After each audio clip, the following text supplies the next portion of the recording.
Okay, so dear colleagues, good morning to all of you from Nitra, Slovakia. My name is Emilia Perez and I'm a white woman. I'm 170 centimeters tall, 36 years old, and I have blue eyes, light brown hair. I'm wearing black dress with short sleeves. I work as head of the Department of Translation Studies at Constantine the Philosopher University in Nitra, and I'm also pleased to be one of the members of the board of European Masters in Translation Network, where in 2020, a working group on audiovisual translation and media accessibility training was created, originally bringing together 32 members from 13 countries.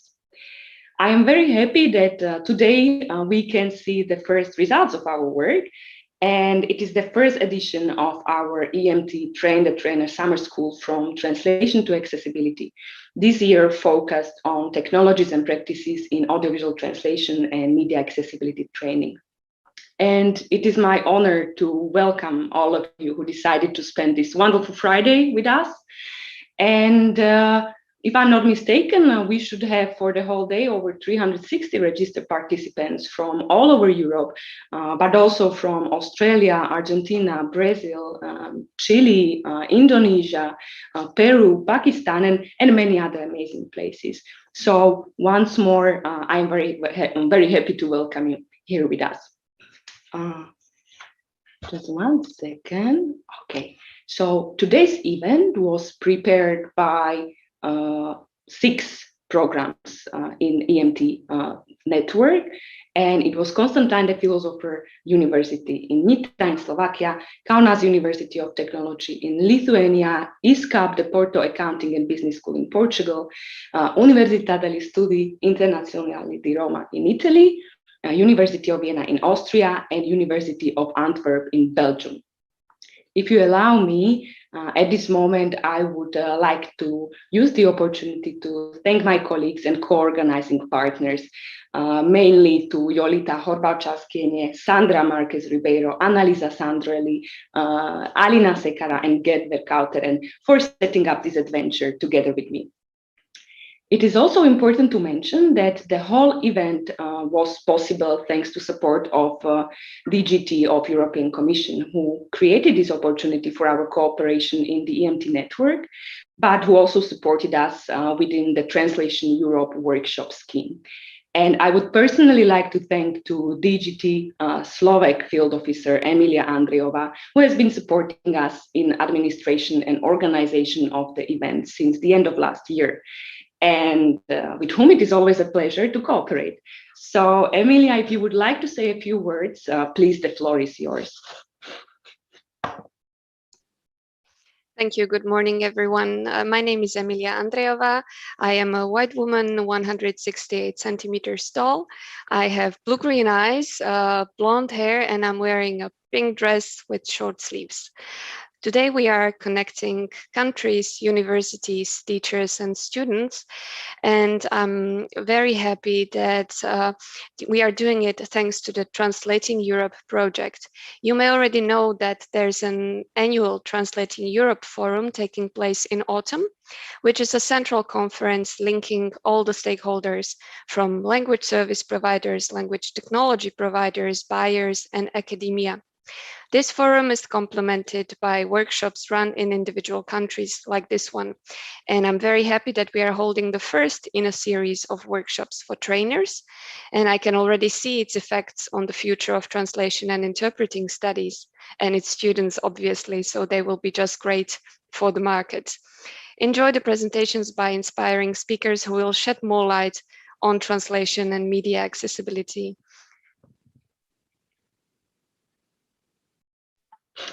Thank you very much, Emilia. Thank you for your kind words. And just 1 second. I'm always sorting out, the minor technical things which come up. So I hope really that everything is going to work well during the whole day. And actually, I'm sure it will, because as always, I have a great team of colleagues here in ITRA who are helping me. So let me just quickly mention the names because they are most of the times invisible. So it's Maria Kostelnikova, Jana Ukushova, Maciej Martinkovic, Sonia Hodakova, and Andrej Zahorak, but also my colleagues from Media Center at our university, as well as Patrick from Prude company, who is helping us arranging this event. As I mentioned, this summer school is an initiative that has arisen within the EMT translation network, which has created many opportunities for all of its members.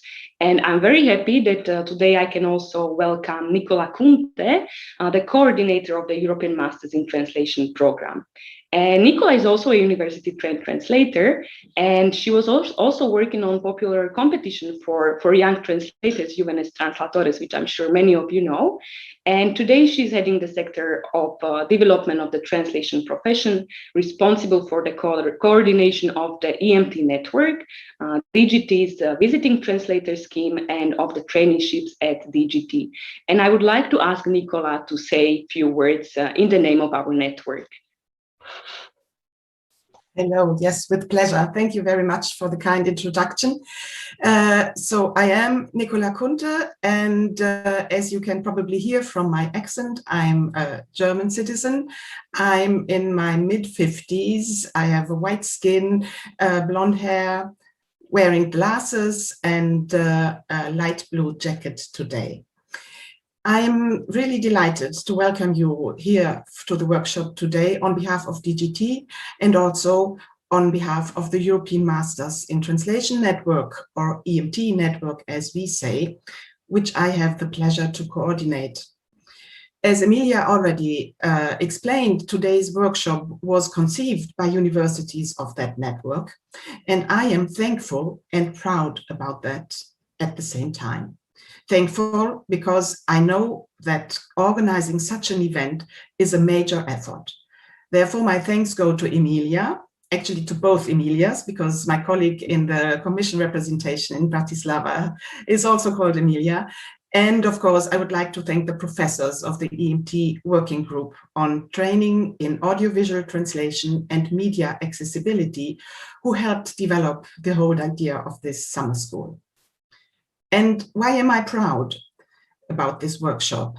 Well, I'm proud because it shows how well the EMT network has developed over the years. DGT launched this network back in 2009 with the objective to improve the quality of translator training. We started with a network of 34 members, and today we have 68 members.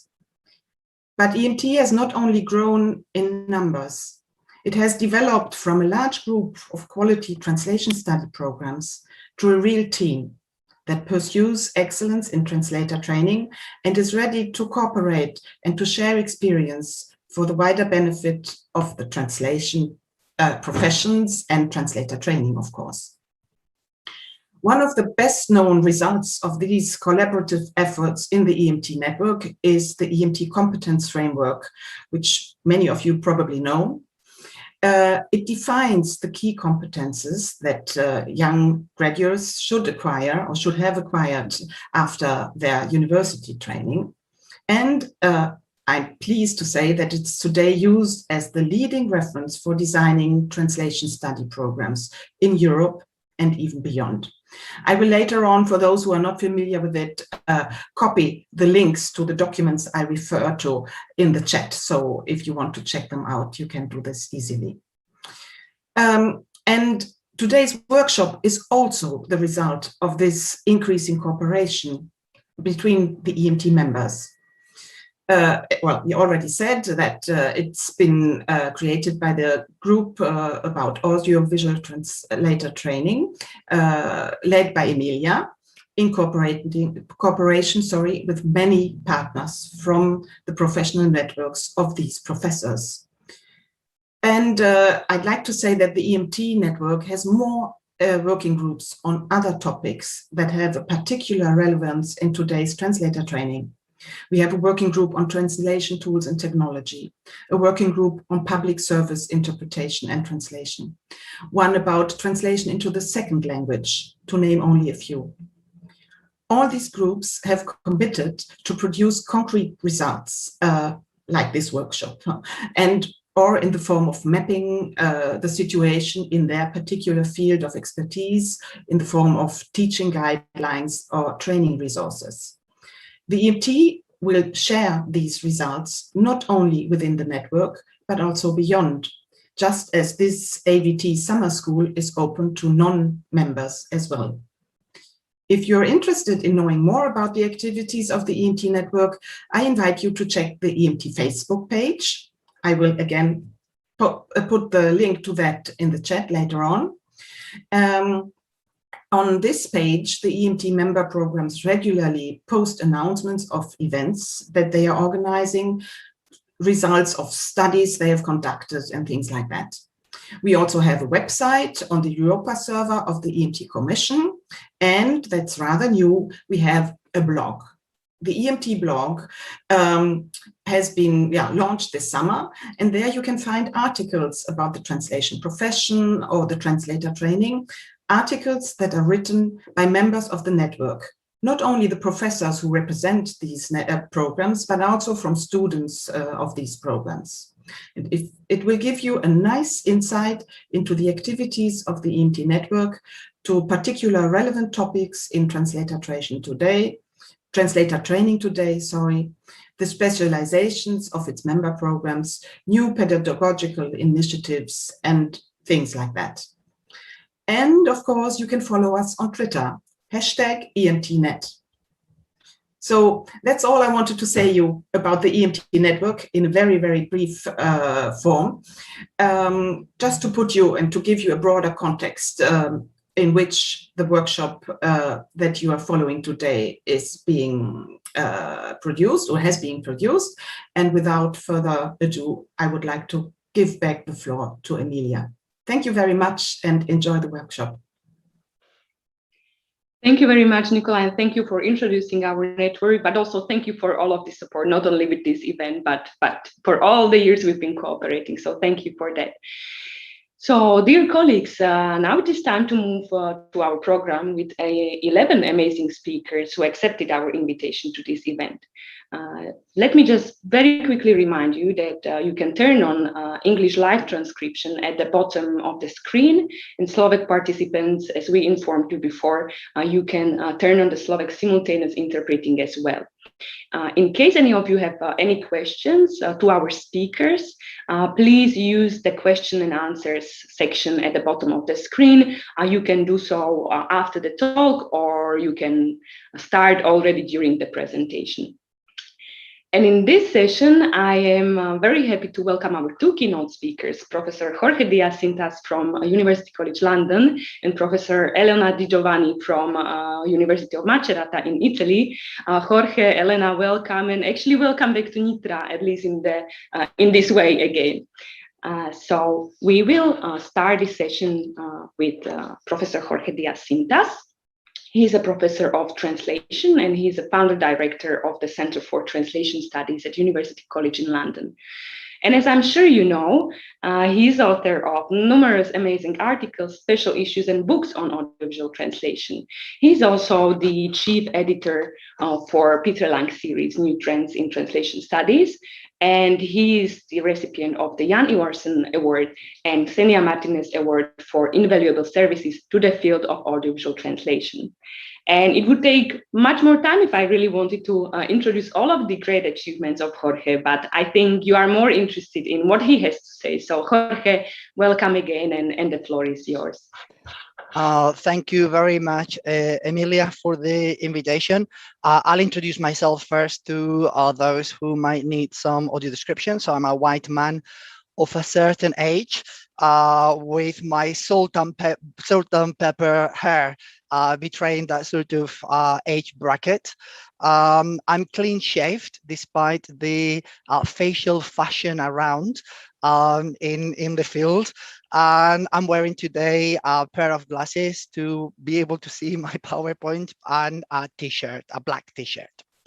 As I said, thank you very much, Emilia, for the invitation to share this time with you and ideas about how best we can continue with the training of audiovisual translators and how we relate to the needs from the industry. I have prepared a PowerPoint, so I'm going to try and share it with all of you. And I will share my screen and then go to my PowerPoint here. And then I'm going to minimize a little bit my screen there. So this is the title that you will see in the program, AVT Training and Industry Needs. Are we on the same page when we're talking about these topics? Again, I'm going to give you a very general idea on where we are at in terms of the industry. And then I've highlighted what I believe might be the main challenges in keeping synchronically moving along with the industry, or are we lagging behind in some of the areas that we should probably be considering a bit more in detail? Now, everybody has been talking about the AVT boom in consumption, in production, for the for quite a few years now. Just to give you some statistics, this boom has happened not only in the industry, but it's also conflated with how we communicate normally. So some of the statistics, for instance, from YouTube, last year's 2020, the total number of hours of video that we watch humans each month is 2.25 billion. That makes, like, you know, everything that the Hollywood industry has produced in all their history is produced in YouTube in barely a month. And the latest is that every minute of our real lives, 500 hours of video are uploaded onto YouTube. So even if everybody was a translator or subtitler, there would be it's virtually impossible that everything could be subtitled or translated into any other languages at the amount that we are producing these things. There is also the content that we share, which, you know, some of the bodies monitoring the internet have come up with their statistics. You've got 63% of all the internet traffic in 2017 was audiovisual, and that grew up to 80% of the traffic in 2019. This doesn't take into consideration what we've been going through with the pandemic, when we've been spending more time at home, more time on our screens, and communicating as well with more audiovisual productions. And the industry has also changed quite radically. And you've got here a very, very quick overview going from the VHS in the 70s to what we are now, which is the OTT revolution. Already the DVD advent in 1995, in 1995, in the mid 90s, already had a large impact on the way we were training and we were consuming audiovisual production. And that's only been heightened by the establishment and the routing of OTT providers or video on demand providers in our society, which is what we are at now, and which is what I'm going to be discussing a little bit more in detail later on. For those of you interested in this industry, it's been pretty resilient through the two big crisis that we have had recently. 2008 was more of a economic crisis, financial crisis, and then 2019, of course, 20 with the pandemic, more of a health issue.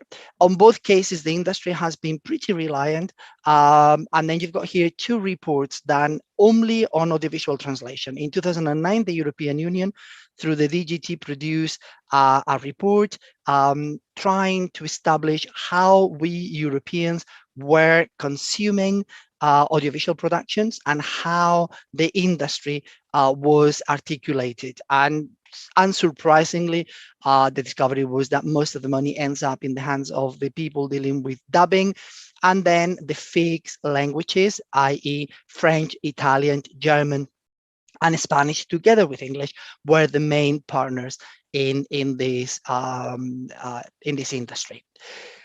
Much later, nearly a decade later, MESA, which is the Media and Entertainment Service Alliance, came up with their own report.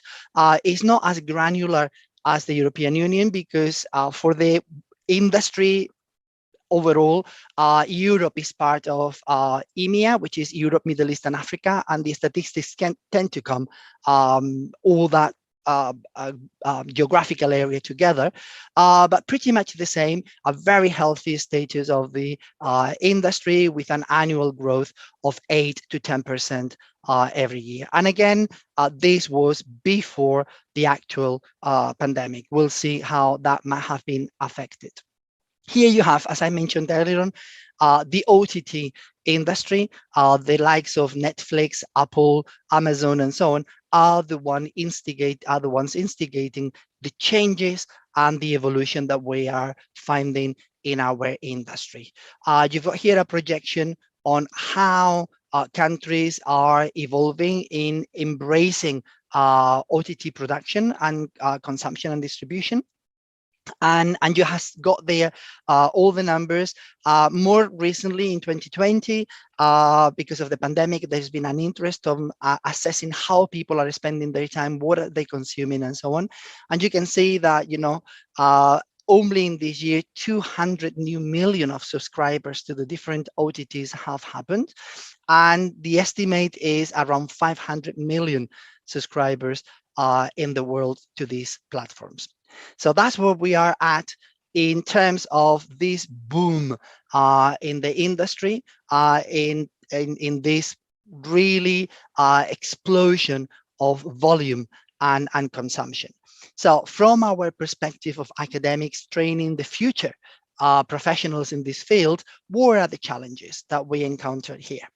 And I've tried to synthesize them all in 5 of them. I'm sure there probably are more of those, but I've just got these 5: talent crunch, the technological side, language combinations, specialization, and professional certification. And I will now try to go one by one and explain what I find and what I think about these things. Now, we've been talking a lot recently about talent crunch.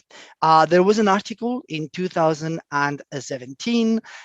Is one of the observatories of audiovisual, of translation in general. They're called Slater. As you can see, they are language industry intelligence. So what they are doing is monitoring what's going on in the translation industry or the languages industry, and they pay quite a lot of attention to audiovisual. There is a similar body called NIMSI, and they do exactly the same. They just monitor the industry. And this article was it's been pretty used by many people, quoted by many people in the industry, whereby they were highlighting this hike in audiovisual consumption and audiovisual translation, and the lack of professionals and experts that could really deal with this type of translation. So we've been talking about this crunch in talent, and it might come as a sort of ironic or surprising concept for some of us. You know, after all, we've been teaching specialized courses on AVT for quite a few years, since, you know, some countries since the late 80s, they were already doing things in France, but most of us started in the 90s, and the new millennium brought up lots of new courses and so on, both postgraduate and graduate level. But also we've got quite a few professional courses and CPTs. And then yet the feeling in the industry is that they are not really getting the people that they need. Where is that crunch then? You ask them, they come to conferences, it's never quite clear, it's not black and white, what is it that they are missing? But what we do know is that there are many people, many stakeholders in this industry. When they're talking about the talent crunch, it doesn't necessarily mean that they are missing translators.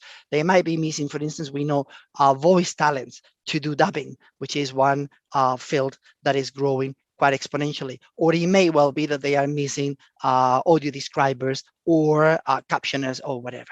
We are more and more in a truly globalized industry, and the companies are now interested in this at a global scale. So if we take a look from the Eurocentric perspective, probably we are well served in terms of preparation. It might not be the same in other countries where universities haven't taken up the training of audiovisual translators as part of their common curricula in translation. There is also a myriad of practices, as I was mentioning earlier on. There is subtitling, there is dubbing, there is voiceover. There are new things that we are inventing. The Italians started doing some simul sync, which is a hybrid between dubbing and voiceover, and is something that other countries are now accepting as well as a new practice. So there may well be that that's what we are missing people.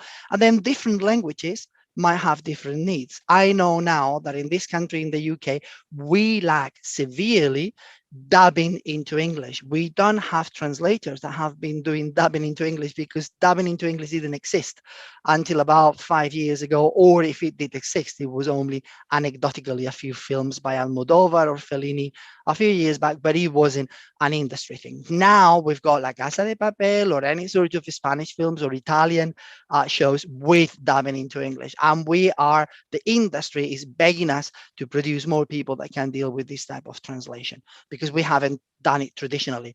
Of course, Italians, French, Germans, Spaniards have been much more up to level with these sort of needs in the different countries. Some of the initiatives by the industry, for instance, PROS, created what is their group of freelance subtitlers, and they've got a pool where they can showcase their skills and they can find new clients and so on.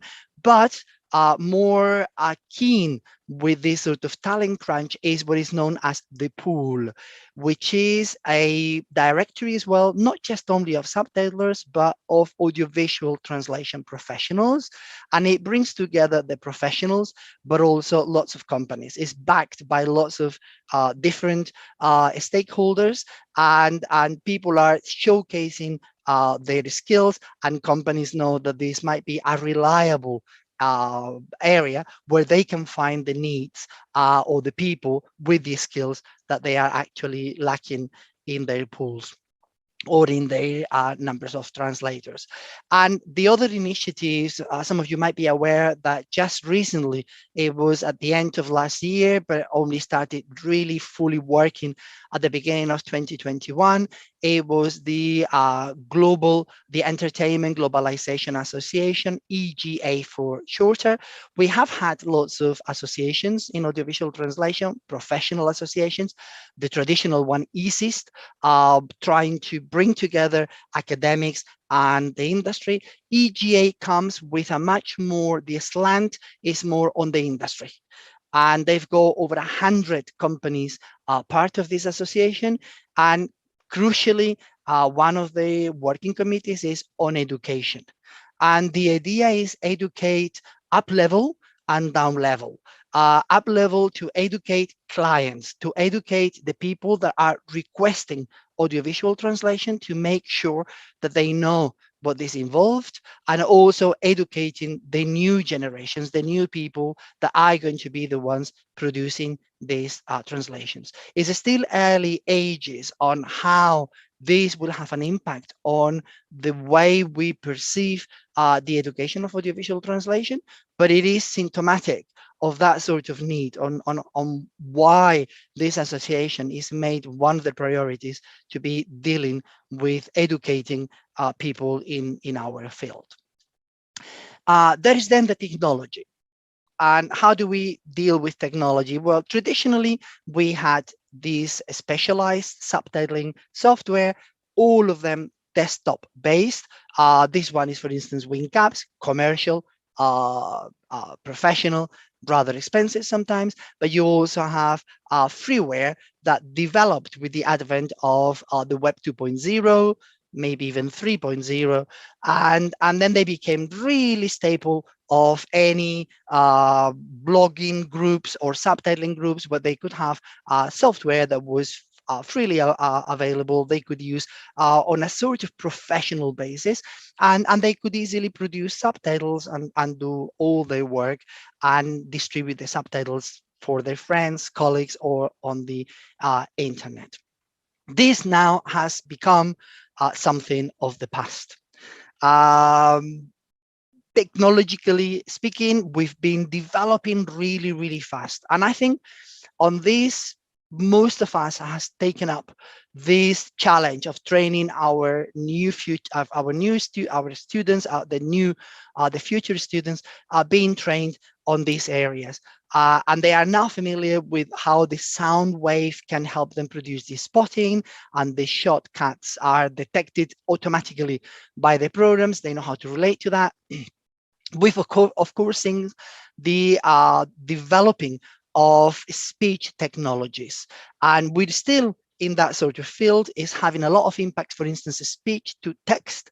And I know some people are going to be talking about that later on today, with re-speaking, live subtitling, and so on, both intra and interlingually, and also automatic transcription, whereby we get a video for which note script has been produced, and automatically we try to get the speech to do a translation and to work from there. This might seem a little bit niche for most of us, but it is something that the industry is not really coping well with, because apparently they land with lots and lots of material, audiovisual material, that hasn't been scripted, and they have to translate from scratch. And transcribing from audio that might not be very clear, that is not well is not well uttered and not well pronounced, it can be a bit of a headache on how do you get that information clean so that you can do a proper translation. But this is one area that is growing a lot. We've been doing quite a bit as well on text to speech, and particularly with synthetic voices and audio subtitling, audio description is an area that we've been also working. And then the frontier where companies are now looking into is speech to speech. We're still in the infancy. Ideally, and this is one of the buzzwords, those sort of utopic ideas that the industry or the developers like throwing into the arena so that we all start thinking about it and talking about it, will be, I've got a video which is spoken in English, and then I can somehow automatically, or with the help of technology, produce another video that is going to be spoken in Spanish without the intervention of many people in between. That is one of the ideal or utopic practices, which we are still, I wouldn't say centuries away from it, but quite a long time from that.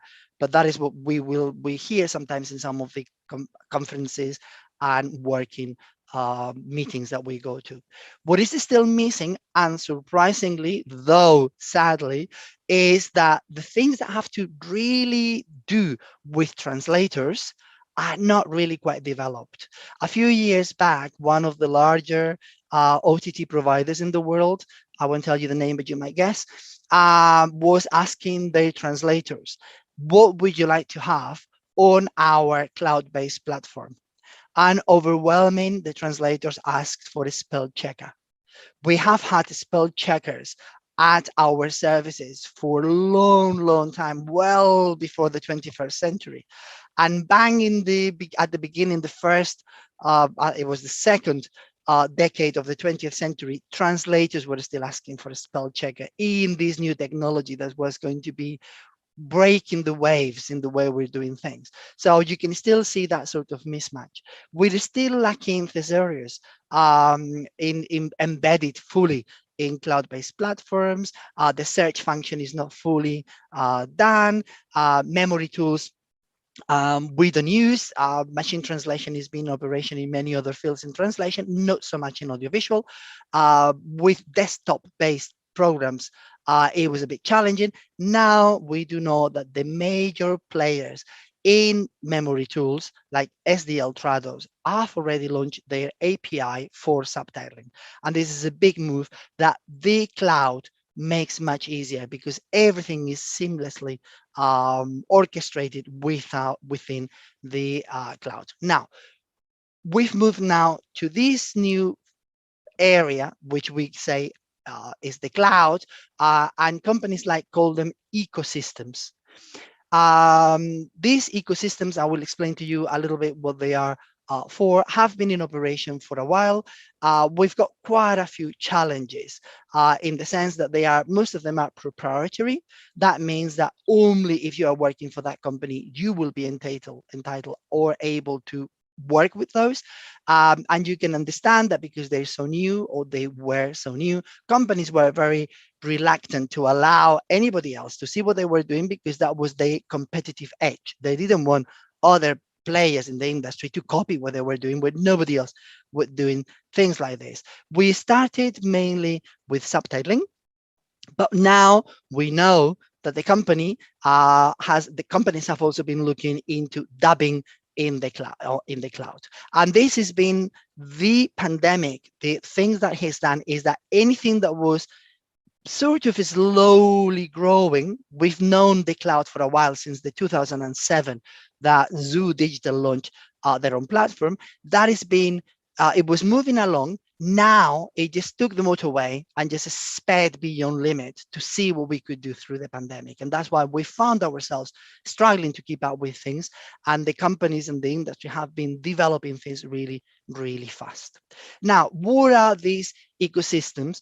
They look a bit like this. This is Splinter, one of the European ones, by this company based, same name, based in Sweden.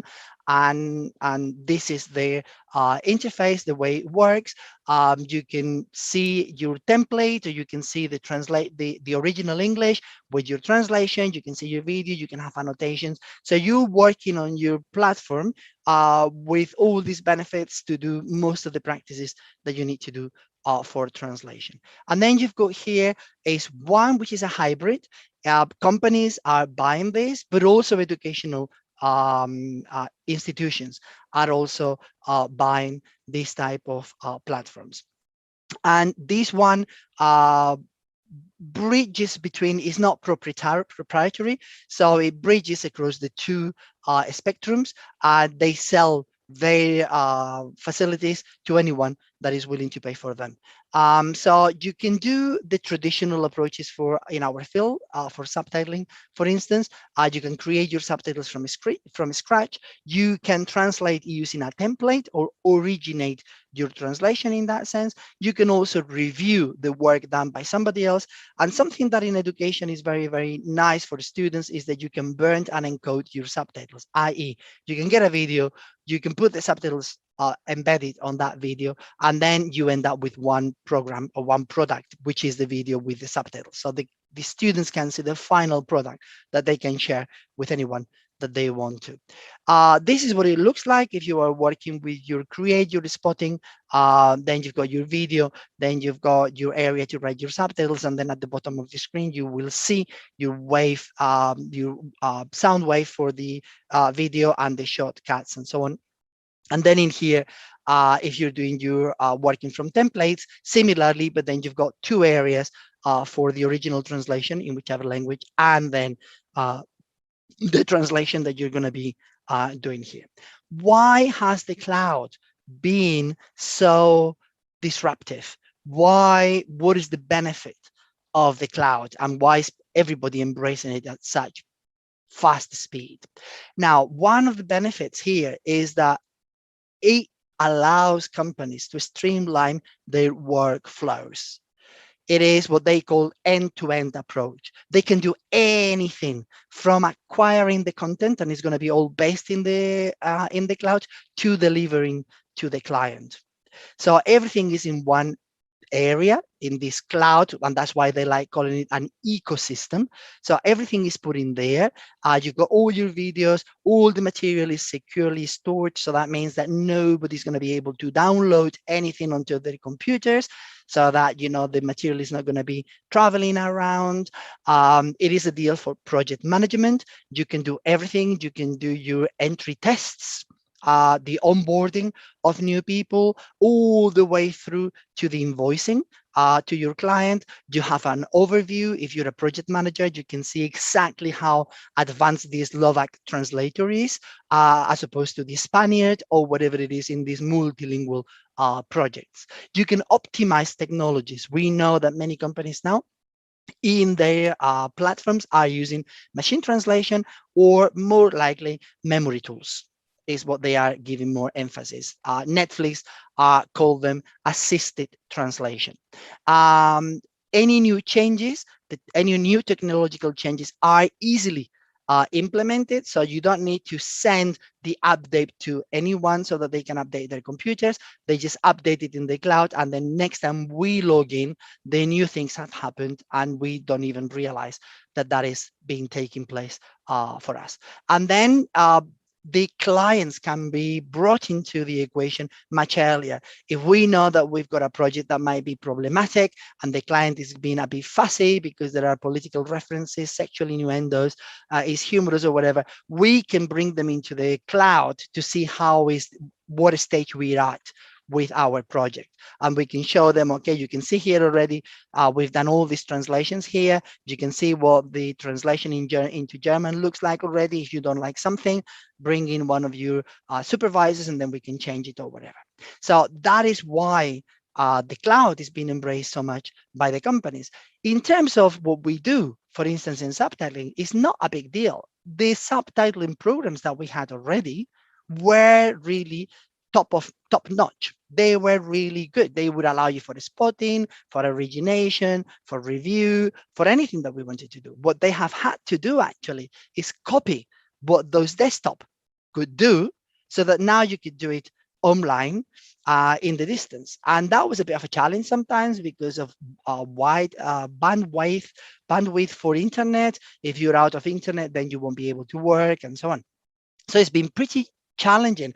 And sometimes I have to say that what I have seen is not really quite as good as what the desktop ones could do, although it's evolving really, really fast. And then for dubbing, what we are saying is lots of possibilities, but never for translators. We always come sort of last in the thinking process. So you can do casting, you can record voices of voice talents, you can get the director connecting with the local talent to record and so on, but not so much for translators. Translators continue to work in the traditional way, and then they would upload things to the cloud and so on. So we're still miles away from what we could do and access there. What is our challenges, or what are our challenges from an educational perspective? Well, the first one and the obvious one is if we don't have access to the cloud, and many companies are very reluctant to allow us access, how can we train the translators of the future? If we are still translating or teaching our translators to work with freeware from the internet that is being superseded in the way that now new technologies are being embedded in these ecosystems, then they are going to end up with a sort of historical approach to subtitling. How can we do that? It's a bit of a challenge now, although there are movements in the right direction, I think, with companies like Una already producing educational packages and developing an online platform which will be educational for the translation of audiovisual translation. I don't know how many of you are teaching translation, memory tools or machine translation in the actual field of translation, of audiovisual translation. I myself haven't done it much. I am trying to develop things like that, including post-editing. How is it working as opposed to other areas of translation? And we know that the industry is already testing all these technologies in audiovisual products, not just medical reports or technical manuals. Project management in audiovisual translation is the big one missing out in our programs of studies. If anybody does project management, is usually of written text. I've been talking to the industry. They always complain that, you know, their needs of project management are completely different in the sense that they are working with a wide variety of files, audio, language files in different languages, in new ecosystems that they really need people to train. So they do have their cloud-based project management tools, but we're still you know, unaware of how they work, or we're not using them in our training. And then we, again, miss this opportunity of training you know, potential new project managers in this area. I have seen some of the project management tools that they use, and sometimes they're a bit convoluted. And the struggle here is to get something that will be manageable for us to use in our academic environment, but close enough to real life so that they will be easily, all the knowledge that they've acquired could be easily extrapolated to the industry. And then there are areas that we're still miles away to be able to exploit in the cloud. Re-speaking on the cloud is still giving us trouble, even though now we are doing lots of things in the cloud for conferences and translation and so on, and interpreting, and then dubbing on the cloud. The potential is there, the technology is there, but it's sometimes the need, the perceived need by the industry to put more emphasis on these activities, and also on us to be teaching that sort of area. We know, for instance, that for dubbing, there are tools like the scripting and adaptation, which is a tool within the cloud-based systems offered by Zoo, or the voice queue writer, which is another company called Voice Queue, and they have this module which is for writing. Both of them, despite their name, is mainly for uploading the translation, the original script, the translation, for the benefit of the dubbing director or the dubbing actors, not so much for the benefit of the translator that could then be working there, watching the video at the same time, seeing what other translators are doing in other languages and things like that. And this is the new frontier that we should be pushing for translators to be working in an environment that can be much more user-friendly, but also for us to be teaching in this area. So technology aside, where are we in terms of language combinations? How are we dealing with that? We know that Netflix in the global campaign have been telling us for a long time that English is not going to be their main working language, that they are going to be working in many other languages. And I think that is, they were telling us already, alerting us in 2017, 2018. Now we know that they are doing lots of things in other languages, but also other competitors like HBO started recording, producing programs in other languages. They started with Italian, with my brilliant friend. I would say probably beyond Italian, it was more Neapolitan dialect and language. And this is the future of audiovisual translation, that we're going to see many more languages competing in these platforms. I think two ideas came always. You can make more sense of why people are doing certain things when you see two ideas together. Now, Netflix tells us, oh, English is not going to be, blah, blah, blah, we're going to be changing. What we do know as well is that the European Union, behind the scenes, has also been drafting legislation. And to just, give you the gist of this is that if video on demand platforms providers want to operate in the European Union, at least a third of their portfolio will have to be domestic. What we call domestic in the European Union in France, would it be domestic European productions or French productions? Right now, the understanding is that it will have to have a third of European productions.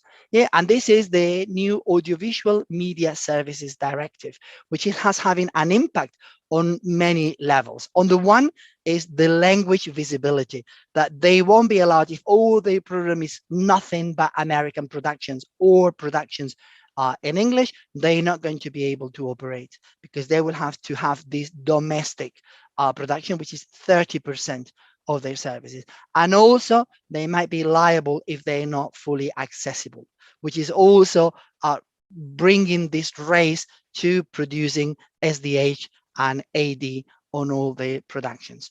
So with this at the as the background, we can understand why the companies are so keen to be developing all these new productions in Scandinavian languages, French, German, Spanish, and so on. How are we dealing with this? Well, I think in academia, we're still finding our feet. I don't think we're doing many things there. The industry, what they're doing is working through pivot languages. And this is nothing new. We've been doing it for a while. Films like Inglourious Basterds with all those languages. In Spanish, it was done through English only, which is a bit of a pity. You would imagine that quite a few Spaniards will understand French, German, Italian is pretty close to us. And yet all the translation was done through English. I understand that, for instance, Brazilian Portuguese films into Italian sometimes are done through English, which is a bit crazy when two Latin languages are clearly much closer to each other than having to go through English. And for instance, The Killing, Sweden is also done into Italian or has been done through English. So working through English is one of the things that the industry is dealing with.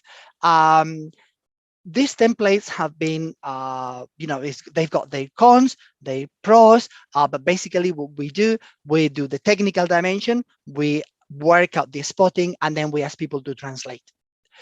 We've been doing it since the DVD for translating from English into any other languages. So you have your video in English, you template in English, and then you translate into whichever language. The changes that are percolating no more is that you've got your video in Icelandic, your template in English, and you translate into Slovak or Italian. And this is the new change that we don't really know where to find ourselves. The companies are developing templates in a different way. You've got a very interesting article by two of our colleagues in audiovisual translation on the nature of templates. And for instance, Netflix now have got their own guidelines on how to produce templates, because this has become really imperative for the industry to get it right. So my questions here are we training templators to create a new word here? Who is doing these templates? I never tell my students how a template should look like. We might discuss the beauties, the not beauties, but we don't really have any guidelines on what is it that you need to incorporate in that templates, so that when you are translating across languages, or even from languages that you don't understand, you're going to get all the information at your fingertips, and we're going to be enhancing quality there. Do we need to train more into foreign languages? And that is another question. I would imagine that is pretty much an impossible task. How many people can you train in Slovakia, to go back again to the hosts of this event, that are going to be able to translate from Finnish directly, Finnish into Slovak, or Estonian into Slovak, or Icelandic into Slovak, or Icelandic into German, or whatever. So are we going to be dealing with that, or are we going to have to train into the foreign language, which is these Icelandics are going to be translated into English, the Estonians or the Slovaks probably already doing it into English, and then from there into other languages. And this taboo that you only translate into your mother tongue might be becoming a thing of the very, very past in here. And should we really train students to work from other languages with English templates? I've never done it myself, I have to admit here. I always give them an English text and they translate into their mother tongue. But maybe it's time to give them a clip in Icelandic with a template in English, and then see what are they, what are they struggling? What is it that they're finding uneasy? How can you resolve that uneasiness? Because this is going to be part of the future. They're going to be translating in that way. Can they get some information from the original, even if they don't understand the original, that might help them boost their translation, or that might find them spot some sort of counterindications with the translation that they've been given? So those are some of the things that are out there. A specialization. I'm getting aware of the time, and I want to leave time for questions as well. A specialization, what we're finding is more granularity in audiovisual translation. For many years now, I would get companies asking me, can you recommend some subtitlers? Can you recommend some audiovisual translators? Now what we get is, can you recommend some subtitlers with some medical knowledge? Can you recommend some translators that also know about sports?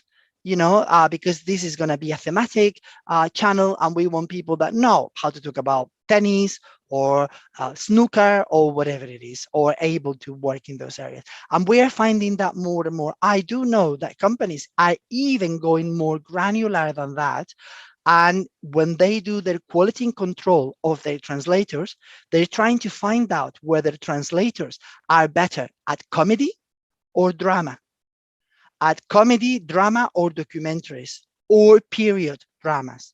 Yeah? And they are already trying to find out with their analysis of the mistakes or the errors that they've committed, whether they probably are better without even knowing themselves, that they don't have so many errors when they are doing a different type of program. So this is one area that I guess, as it has happened in general translation, that we grew more granular and more into little areas. Now we know, for instance, that the European Union have developed, they've been doing audiovisual translation for a while through their translation center, but now the European Parliament is the first one of the three main bodies, Commission, Council, and Parliament, to have launched the subtitling and voiceover unit.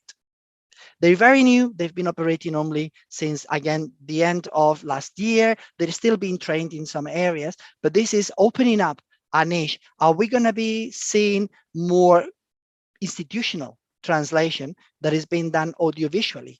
And is that going to need a different approach to the translation of fiction and other programs? Is anybody training around that area? Are we going to be able to do that and, break our training into different fields there? And then the translation as well of live events, and again, I'll leave this for later on when people are going to be talking about re-speaking intralingually and interlingually, but this is also a challenge for many of us. And one thing that I found in one of the companies is this idea that quality varies, and then companies are charging for the services differently, depending on whether the quality is good or beyond good. It's never below good. And that gave me to think, are we training our students to be able to take that approach? I think what we're doing now is training them to do the best of their translations, and I wouldn't suggest that we don't do that, but my experience with students or with people that start is that sometimes somehow self-exploit themselves. They're doing their best when the company is going to pay them very little because they're not really expecting the best. And I don't know whether we should be telling them, oh, don't kill yourself because then you're going to be burnt out far too early. The amount of money is not going to be equating the amount of effort. And maybe we should be learning strategies on how to say, okay, fine, this is as much as we could do or you should do in there. And then the other and final thing, or one of the final things that I wanted to mention to you, is a certification. You know that Netflix came up with a certification a few years back. It's not been, or a test rather, it's not unusual for companies to have an entry test. Most companies will have an entry test to get new blood into their systems. And they will be testing on subtitling or whatever, even if you've got already an MA in audiovisual translation, for instance. Now, there is the vibe there is to create a certification that will be bringing together professional subtitlers. In this case, we're dealing with subtitling professional subtitlers that will also bring in companies so that they can trust that a certification of this caliber will fit their needs, and also associations and academics. So that is what we're working with. Of course, for the industry, bringing in this sort of certification could be of benefit because they will spend far less time in bringing in new people, testing them, checking them, and so on, if they can trust that there is something out there that is doing it in a way that they, is similar to what the industry is doing. Now, I'm wrapping up here. Are we on the same page with two things? One of my worries here, can we fit it all in one program of studies? We seem to be, there is a quote from somebody in 2000, Shreve, talking about, what we are demanding of our translation graduates. They are bilingual editors, multimedia designers, research and information specialists, cultural assessors, multicultural software designers, software localizers, terminologists, project managers, blah, blah, blah. And now audiovisual translators, but specialized in sports, specialized in institutional bodies. And I don't know how to reconcile what the industry is requiring and what we can do in a given period of time that we do have there.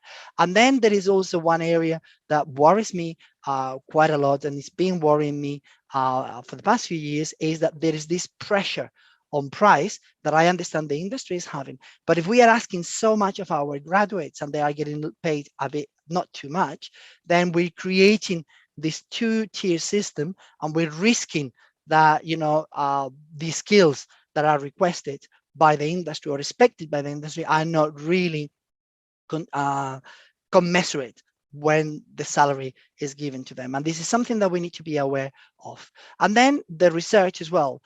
Is the research that we are doing on the same page as what the industry requires? And I'm glad to say that we've been moving a lot into reception studies, which is something that the industry, of course, wants to see. They want to know about their audiences. We've been for a long time working on case studies or much more theoretical approaches, and the industry always found us as, okay, it's quaint what they're doing, but what's the interest for us? Yeah, and I've got there though sometimes, in my opinion, we tend to probably overdo it in areas that the industry might not be so interested in.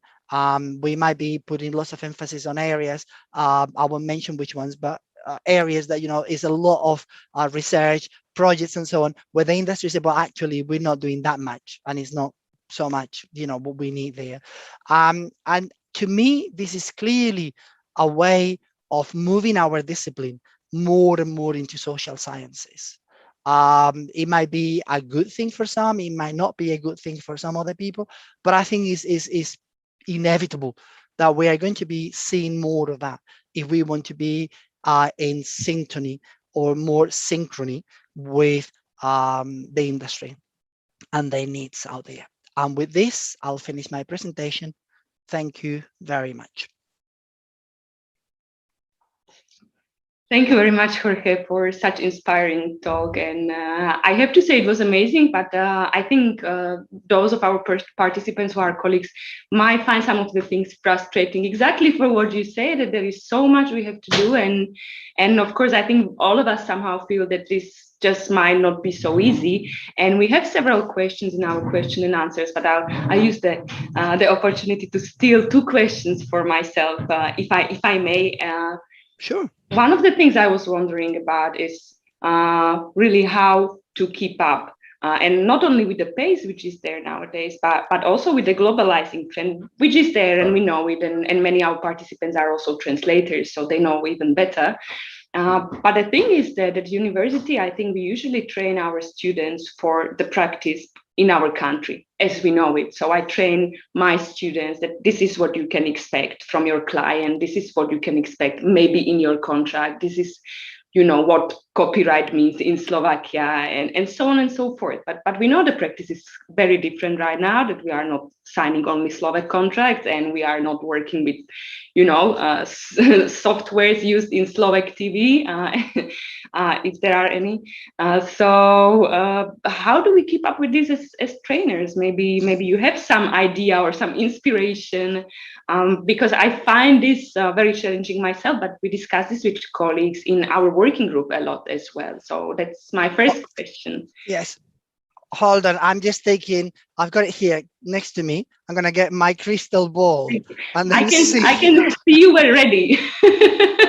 You were I wasn't expecting that. It's not been trained, but somebody gave it to me and I've got it there. So I'll take it and see. Okay, well, when you find out, let us know. Yeah, no, I'll address that one. It's very, very challenging, and it's very challenging not just for you, it's challenging for all of us, but it's also challenging from the industry. Many companies, for instance, are now developing their educational departments because they're finding new things that they weren't expecting. And they're saying, well, we really need to create or build up resilience from within. If we're going to be working with all these different languages, if we're going to be working with templates that are in languages or from languages that people don't understand, that are done by the native speakers but not for the other people, we need to find the system. We need to have probably people that are going to be checking not the translation but the style, to make sure that it makes sense in English and is not proper English, and any mistakes can then go into other things. You might just say, if they say you are nice, then you can probably say, okay, actually be alert, this is formal. in Spanish, so a you doesn't mean anything. So I'm adding information so that in your translation you're going to be different and so on. And companies are struggling to see how they can cope with this. So of course we're going to be always a little bit behind or along with them and learning how we can do those things. And yes, it's going to be a challenge. I don't think at this stage we can do more than alert students on what is happening. That alert, and okay, when you finish, don't expect that you're going to be working for a company in Bratislava or in Nitra. Make sure that you find your clients as well outside. Make sure that you know of how their contracts operate and how the software operates and so on. And I'm breaking or dispelling those ideas that everything is more national or is more traditional and so on. That's one of the few things that I think we can do now. Well, thank you, and I agree with it, because as you say, it's very challenging for us. But if the crystal ball works, please let us know. And the other brief question I would have, because this is something which came up with some of the surveys we did in our working group, where I was wondering, when you were talking about all of the other aspects, we can speak about terminology, we can speak about being specialized in some area, project management. I totally agree with you. And what we saw in the results we had for the EMT programs, but we had quite many, was that yes, we do have the programs where audiovisual translation is the main specialization, but still in Europe we have many of the general translation programs, which if they are practice oriented, I think the students, especially in the 5-year-long programs, which combine bachelor and MA degree, get a bit of everything. And I would be interested in your opinion on this, because I somehow feel that getting a bit of everything is actually good, because you can combine, if you do general translation studies, maybe even with interpreting, you get an insight to everything. But whether that insight is sufficient is the other question. So how would you maybe comment on this? Because this might be very interesting for our participants from various regions as well. I'm not sure if I am the best one to comment on that one, because if you in the UK, and we're not Europe, so they say, but in the UK it's very unusual to have degrees that are going to be in translation. So I know in Italy, in Spain, in other countries, it's very common to have a degree. So for us, it's always been something more of a postgraduate approach, and it's slightly different. That's why we somehow specialize that much for that program. I do agree with you that having that sort of overview, particularly at the beginning, we're talking about people that start with 18, 19. They're not going to know really what is it going to be in their future. So being exposed to different areas might have more than one benefit. On the one hand, they will know what is being done. They can add it to the portfolio as well. On the second hand as well, if they've done machine translation for technical translation, they might think of that laterally when it comes to audiovisual translation. And then say, well, actually, what I learned in there might come in handy for this one here, see how it is, see how I can do things here, see what it doesn't work or might work and so on. I think the industry is very keen now to bring in people that they're not going to know about everything, but they are going to be able to bring bridges about things.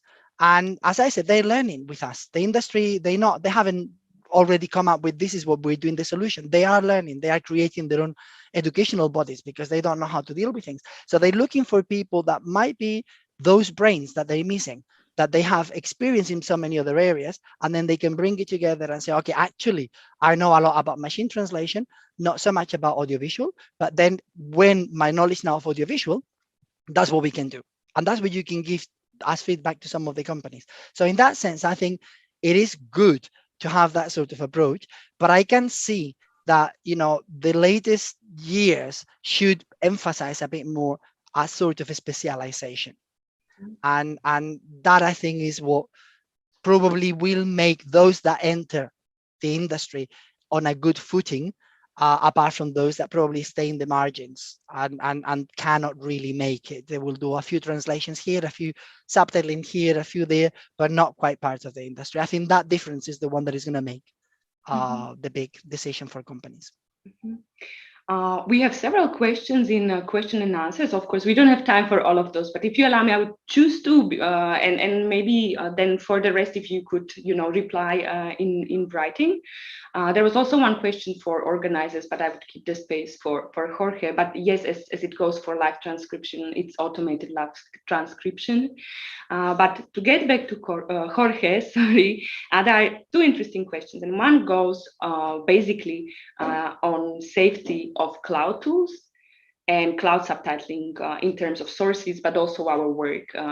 Could you comment on this a little bit? Because I think it's very, very interesting point. Yes, it started as being fairly unreliable or untrustful. It probably wasn't unreliable, but many people didn't trust it. The idea of I'm going to put everything in the cloud, and I'm going to use, the latest Harry Potter is going to go in the cloud. God knows what is going to happen. Everybody is always hacking areas in the cloud and blah, blah. Things have changed dramatically. And as I said, the pandemic has done nothing but accelerate everything we do. So these days, virtually all companies will trust the cloud. So, and the benefit is that, you will only be given a URL. You go into that ecosystem, and that's it. Voila, you've got your subtitling program, you've got your videos, you've got your invoices, you've got everything that you need to do in there. And the company knows that nobody's going to be downloading anything. You can still record your screen and so on, which is all the things you know that some of the companies will get you black screen if you start recording or whatever. But I think it's really improved a lot, and I think now that's not really an issue for many companies. There are standards on the sort of safety that you have to offer to your clients.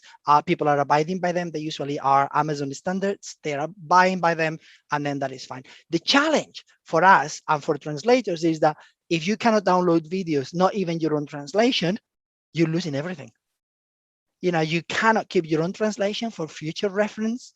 You cannot keep your material, which is duly yours because you've been working on that, but the companies are claiming them for them. And so that nobody's going to see them, that they don't really get pirated or sent around and blah, blah. So this is another challenge. I didn't mention that there, but that is another front that we really need to fight. If it's your work, you should have the right to keep it. But right now, we're not. So that's the negativity of this cloud safe environment. Yeah, exactly. I think if we had some members of Audiovisual Translators Europe, they would have a lot to say about this, because it is becoming an issue for practice. Yes. All over Europe and all over the world. I would choose one of the other questions, because there are several questions related to specializations other than translation. So, for example, if I want to be, as a student or graduate, a voice talent, project manager, whatever related to all of the other positions, should this actually be involved in audiovisual translation training? There was also a specific question on voice talent. Who should train voice talent? Should this be related to audiovisual translation if we speak about voice talents for dubbing, but then if we speak about voice talents for audio description, for example? It is a big challenge. Traditionally, it hasn't. Traditionally, in countries like Spain or Italy, France, Germany, with a long tradition of dubbing, there are schools for dubbing. They usually not, don't quote me on this one, I don't think they're usually academic or embedded in academic programs. They tend to be more professional courses. And that's the way it's been done for many years. And usually it's people that want to be actors as well, or they are actors and they start doing dubbing and so on. Now, I did have this issue many years ago. I had a company, a video games localization company. They approached me. Oh, we know that you teach translation and you also do a little bit of video games. Could you recommend some students? And we need the following. So it was Italian voice, sensual, Spanish voice, whatever. But actually, I teach them to do translation, but I don't really teach them to do the voice. So you cannot recommend anyone that can do video game translation? I said, well, yes, I can, blah, blah. So eventually what I did, I just recommended a few students. I said, well, listen, you just test them. And if they've got the nice voice, whatever. So subsequently, what we did was incorporate one session of 2 hours on how to use their voice, on what the importance of voice was. And for those who wanted to follow it up, then just could take a look at how to do that. And I know a few of them did it. At that time, I was working with Lucille de Blanche, in Roehampton, she's a professional singer by training, so she could do quite a lot on voice and how to do things like that. I cannot do it anymore, and you can hear me. I don't have one of those dubbing voices anyway. So in that sense, is not there. But nothing stops us. I know the industry is asking that. I've been myself thinking in English, should I approach maybe a drama school and then bring some synergies there and then see what is it that they need to know about dubbing? What do I need to know about drama and interpreting so that we can do that? Because I know into English, the industry is struggling. They're just crying out loud to get these people. So maybe that is something that we could do, if not fully blown, at least raise the awareness of people. And maybe that is an area that they want to pursue. They never thought about because they felt, translation is not that. But...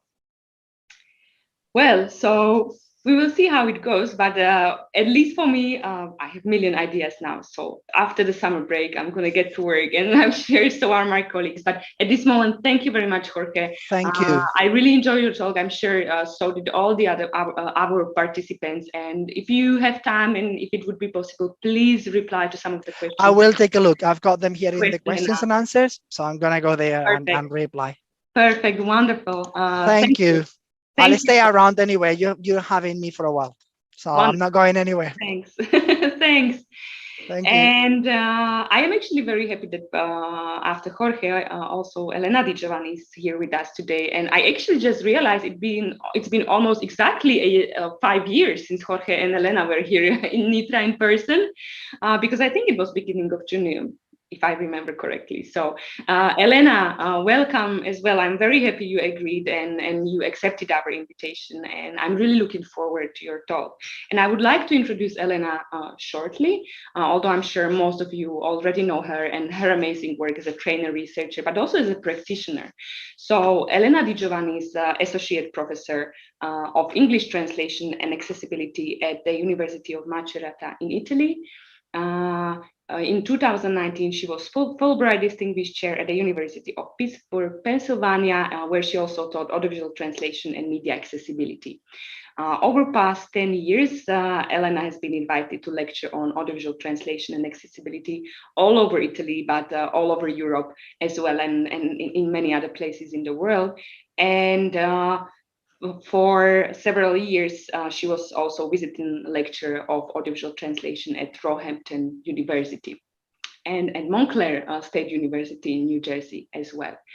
Since 2013, she lectures on cinema translation and accessibility at the Venice International Film Festival within the European Parliament-funded Lux Prize for Cinema, which we'll mention today as well, also in our later talks.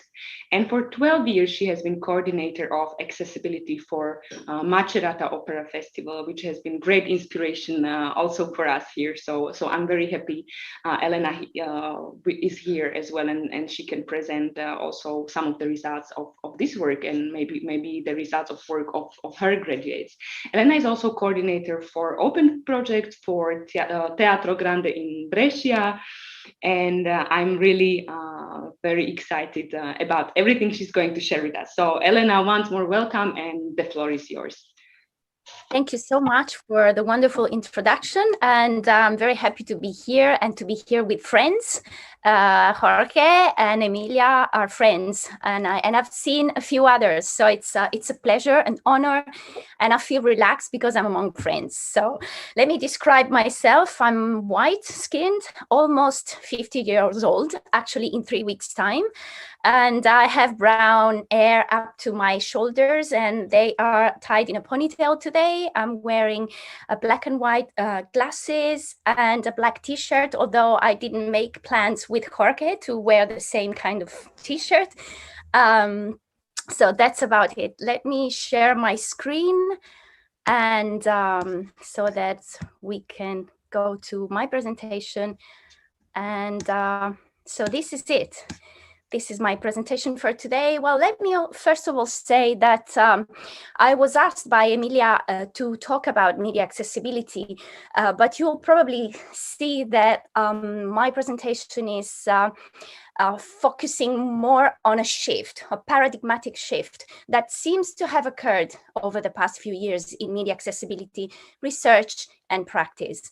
And I'm going to talk about training quite explicitly at some point, but I think that training is involved in all that we're going to discuss in practical terms and in terms of research too. As for questions, I mean, if you want to stop me, just do stop me anytime. If you have questions that are linked to something that I'm saying, or if you want to have questions at the end, I think my talk will allow us to have a discussion at the end. But I want to start this presentation with a video so that it's also more entertaining. And I think the video is not, I mean, it's not excellent quality because I took it from my mobile phone, but it's a very good example of what I think media accessibility should be today, turning towards participatory experiences and so towards inclusion. In the video, you'll see a deaf lady signing and singing an aria from Giuseppe Verdi's Rigoletto, La donna è mobile, and she's signing and singing, and the choir from the opera house is also singing along. And scattered among the choir, this is just the male part of the choir, you'll see some deaf individuals. These deaf people are there close to the members of the choir just to feel the waves coming out of their bodies when they're singing. So this is, to me, participatory.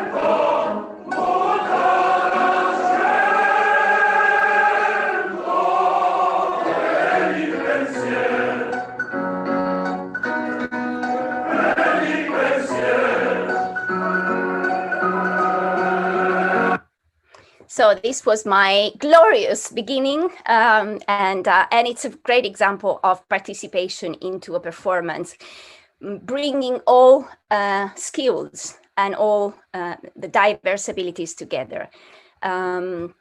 But let's go back in time and let's have a look at media accessibility research. We all know that audiovisual translation as a research field is in itself quite young, and media accessibility came into audiovisual translation research even at a later stage. With the support of Jorge, I've been trying to trace some of the, the basics, the origins of media accessibility research in AVT. It first emerged at national level before the end of this new century, and obviously inspired by the practice in different countries. I've been able to trace regular research contributions in countries like Belgium, Spain, the UK, and Italy, but I'm sure many other countries have had research contributions well before the turn of the new century. With the turn of the new century, media accessibility has become steadily part and parcel of audiovisual translation research. The first international conferences where media accessibility was clearly visible were those that we can see on screen.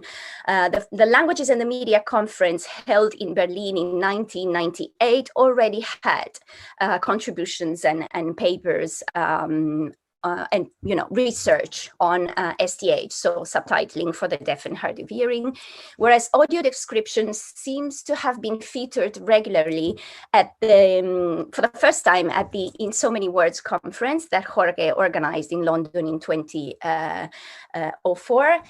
And then both STH, audio description, and I guess sign language and other practices appeared at the first Media for All conference held in Barcelona in 2005.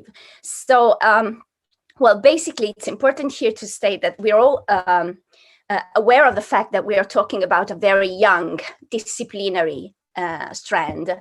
So, you know, Barcelona was 16 years ago. But again, so much has changed over these 15 years. And this is what I'm going to try and trace with you.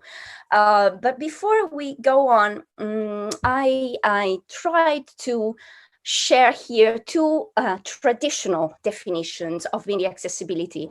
They don't belong strictly to the early days of media accessibility research within audiovisual translation, but I guess they define media accessibility in a more traditional sense. As you can see, the first one says media accessibility means improving access for certain social groups to information and to entertainment, widely disseminated by the internet, on television, on computers, on cinema screens.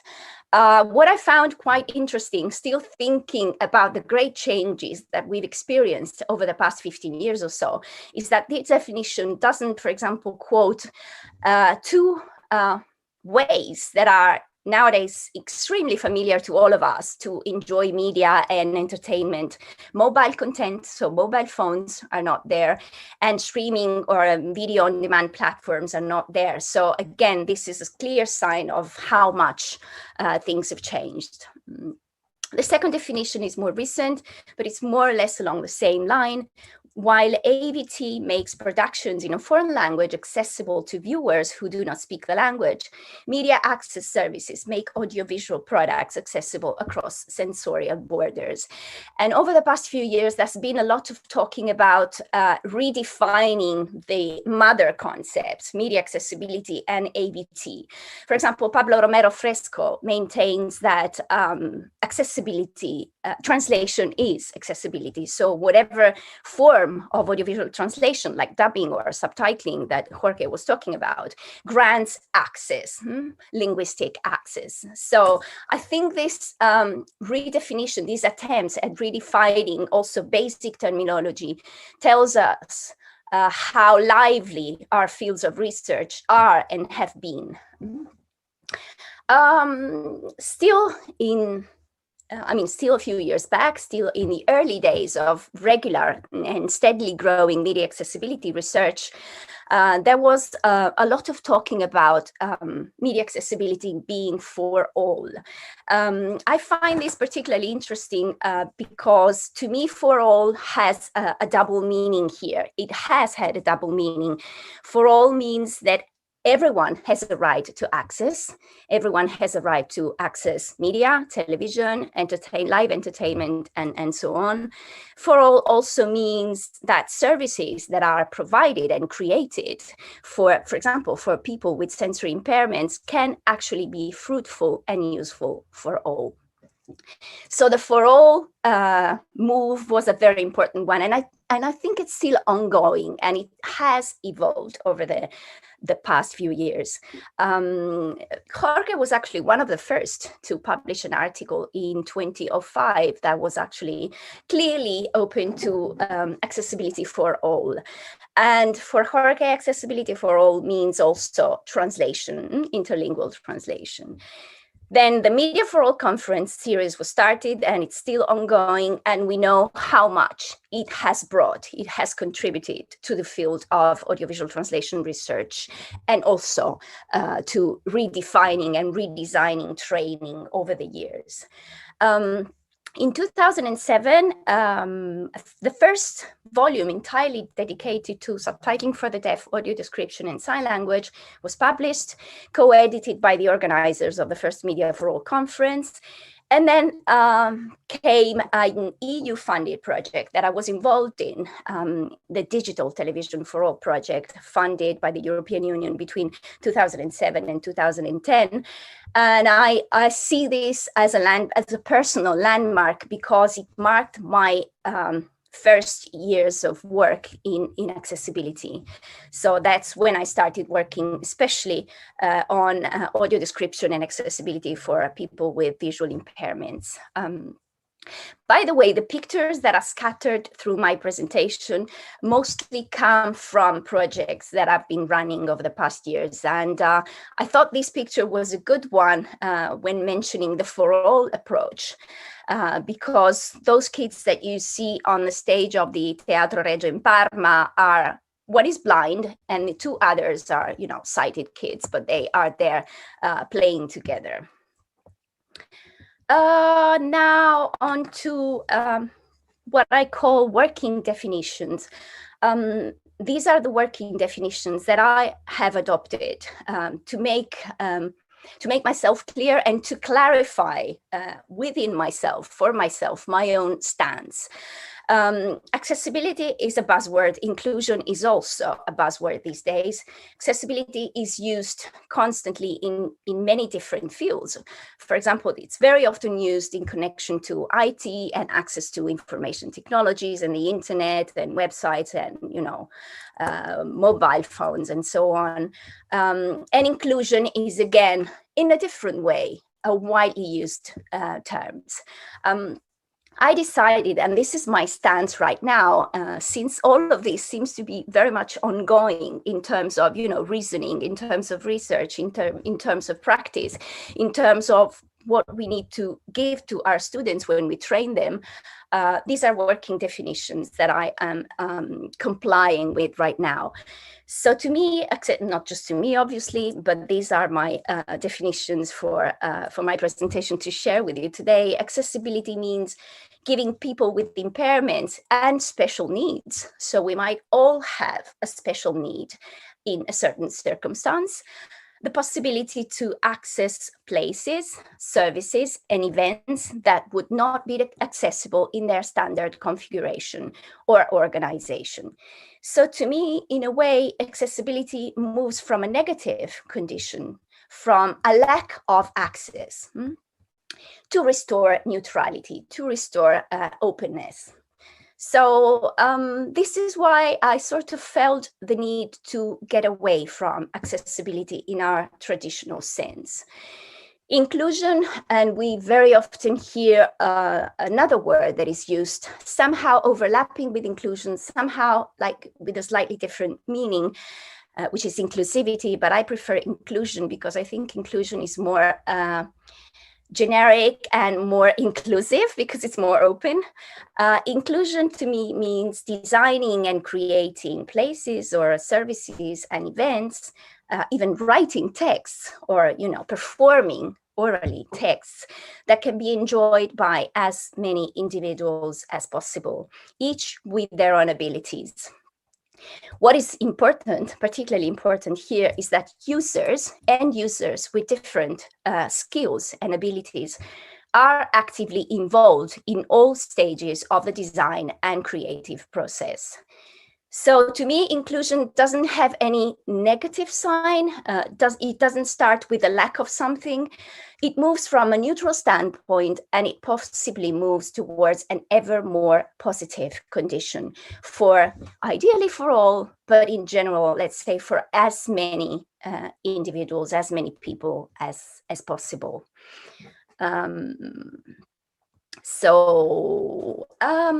To somehow strengthen my viewpoint here and my position, I resorted to this great book that I recommend to all of you if you're interested in accessibility today and in the move from accessibility to inclusion. Constantine Stefanidis, The Universal Access Handbook. It's a huge volume, but it's full of resources and ideas. Stefanidis himself is a computer scientist, so quite a lot of the practical applications that he discusses are connected with access to technologies. But the book is full of inspirational ideas and, resources for whoever like us is interested in accessibility, mainly focusing on media and entertainment. Stefanidis marks the move from accessibility to inclusion by referring to it as a move from a reactive to a proactive approach. So he says, accessibility is not enough. It's not enough, not anymore.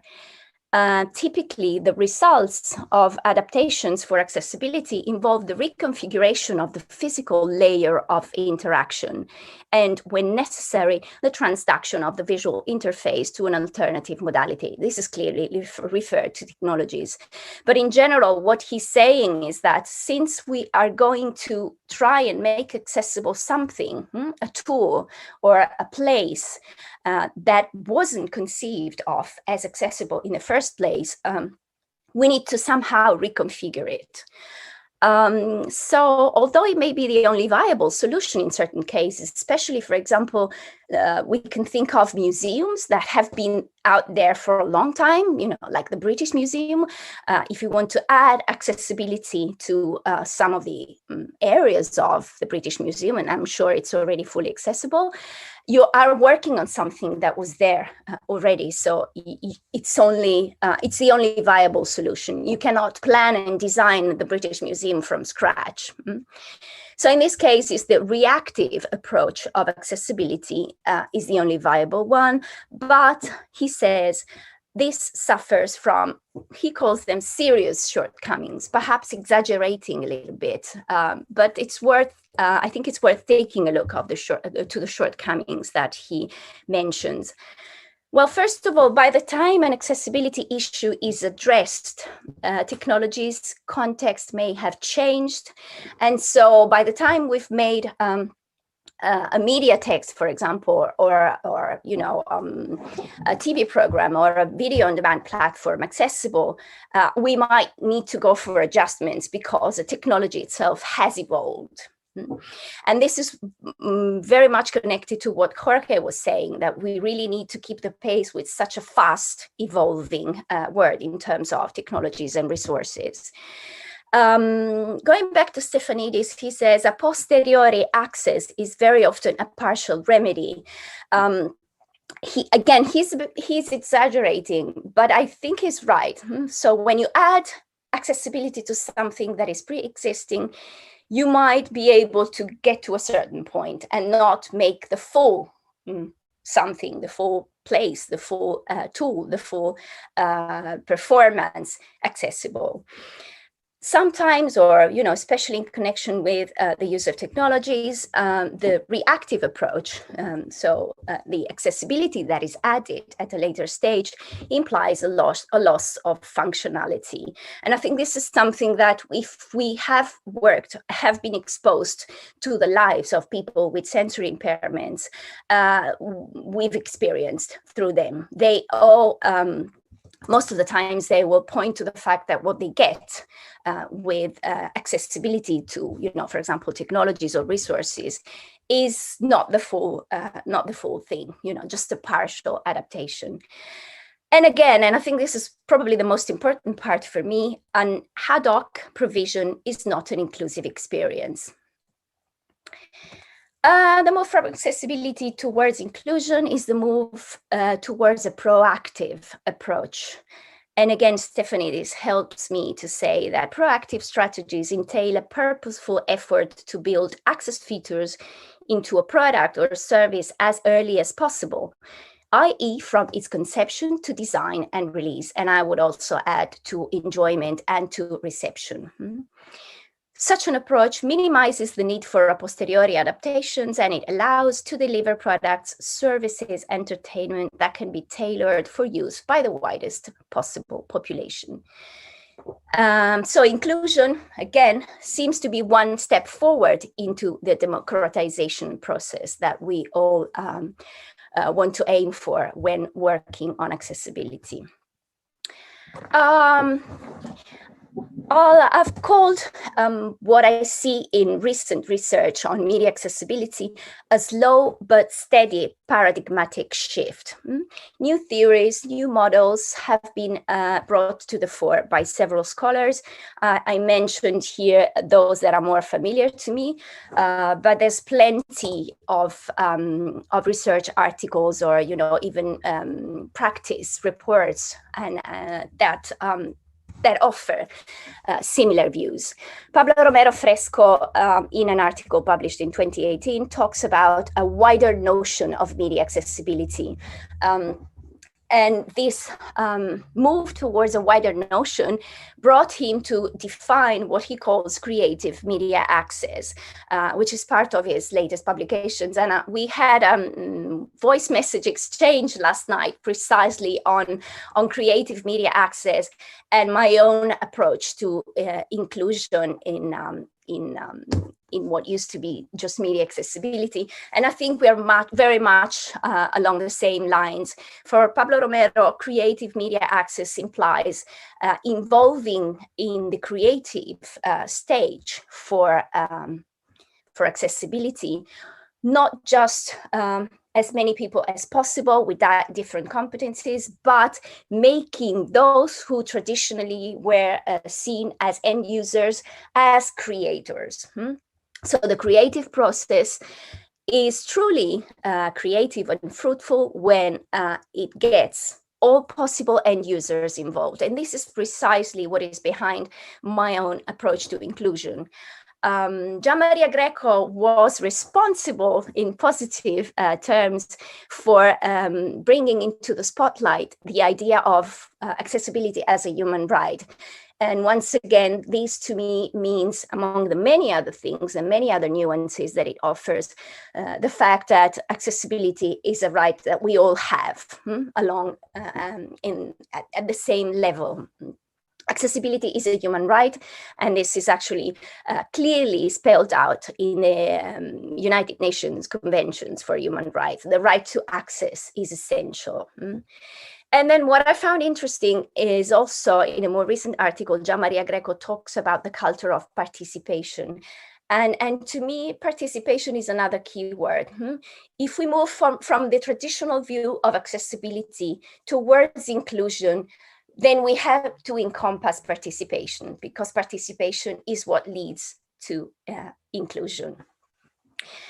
Aline Remail and Nina Rivers have also been working on media accessibility and accessible design. And more recently, Aline Remail published and gave a presentation on universal design as part of media accessibility, not just in terms of research, but in terms of training and in terms of practice. And again, maybe it's time for me to say this again. In my case, practice and training have been overlapping, as well as research. I mean, research is like what comes out of a practical, constantly practical approach to doing accessibility. And training has been coming along. Also, let me just open a quick bracket, and it might be food for thought for our discussion. I've realized over the past 2 or 3 years, I teach audiovisual translation, and my main, the main part of my course is devoted to interlingual subtitling, because I still think it's one of those outlets for students in practical terms that is still thriving. But I realized that when I teach accessibility or inclusion, and when I talk about inclusive experiences that I've been involved in, my students are happier. So they seem to enjoy this more than training in interlingual subtitling. But I wonder if the reason is that I'm more into doing inclusive projects rather than doing interlingual subtitling. I don't know. We might talk about this later on. Again, I realized that I have been moving towards a more inclusive approach to research and practice in what I write. I published an article in 2018 that is about audio description and audience participation, because that's what I've been doing in practical terms, writing audio descriptions. This goes back to 6 or 7 years ago, or even more, with blind people, so that the benefits are for me because I learn, and the benefits are for them because the audio description not only is tailored onto their needs, but makes them powerful, empowers them, because they're actually involved in creating something that is for them, that is for me, that is for everyone. My latest approach and interest is on inclusive theater making, which is very much what I'm going to exemplify in a minute.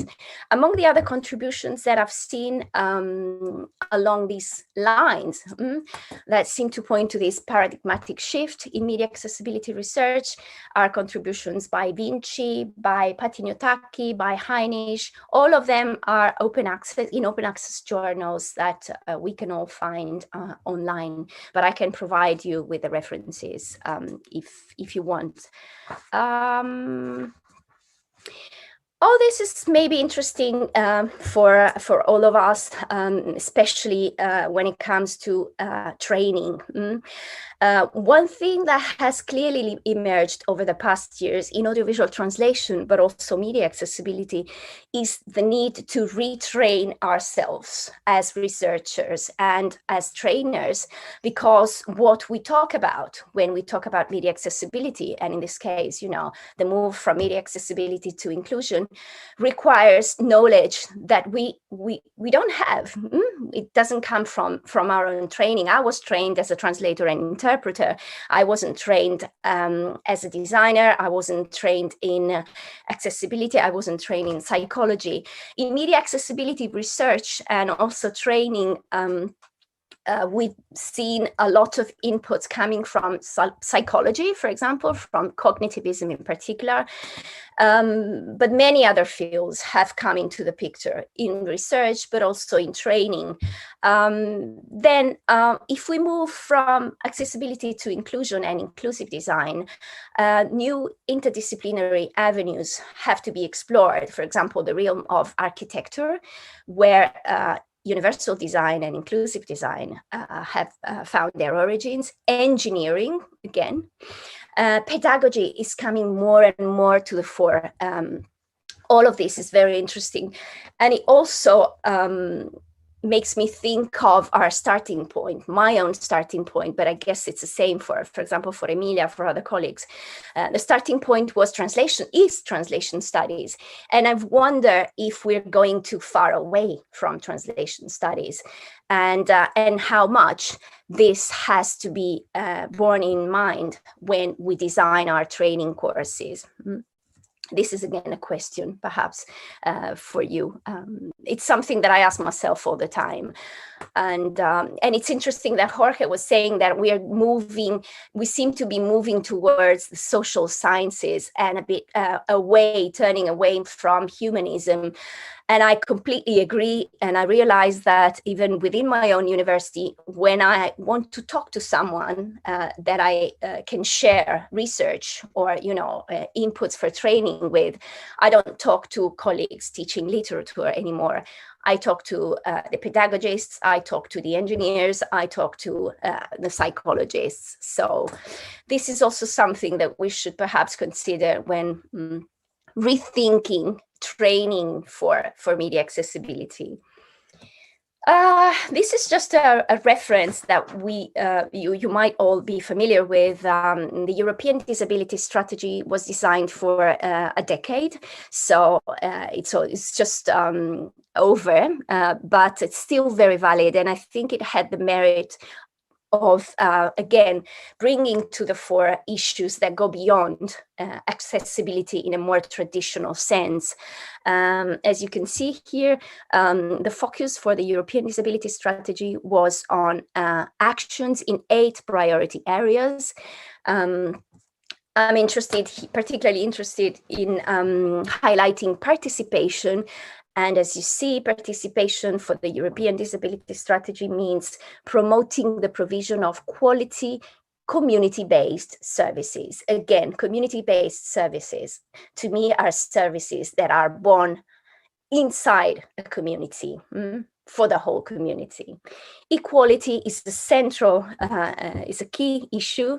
Well, it was also found in the for-all approach in the early days of media accessibility research, but equality is very much central for universal design and for inclusion and inclusive design that I'm going to move on to in a minute.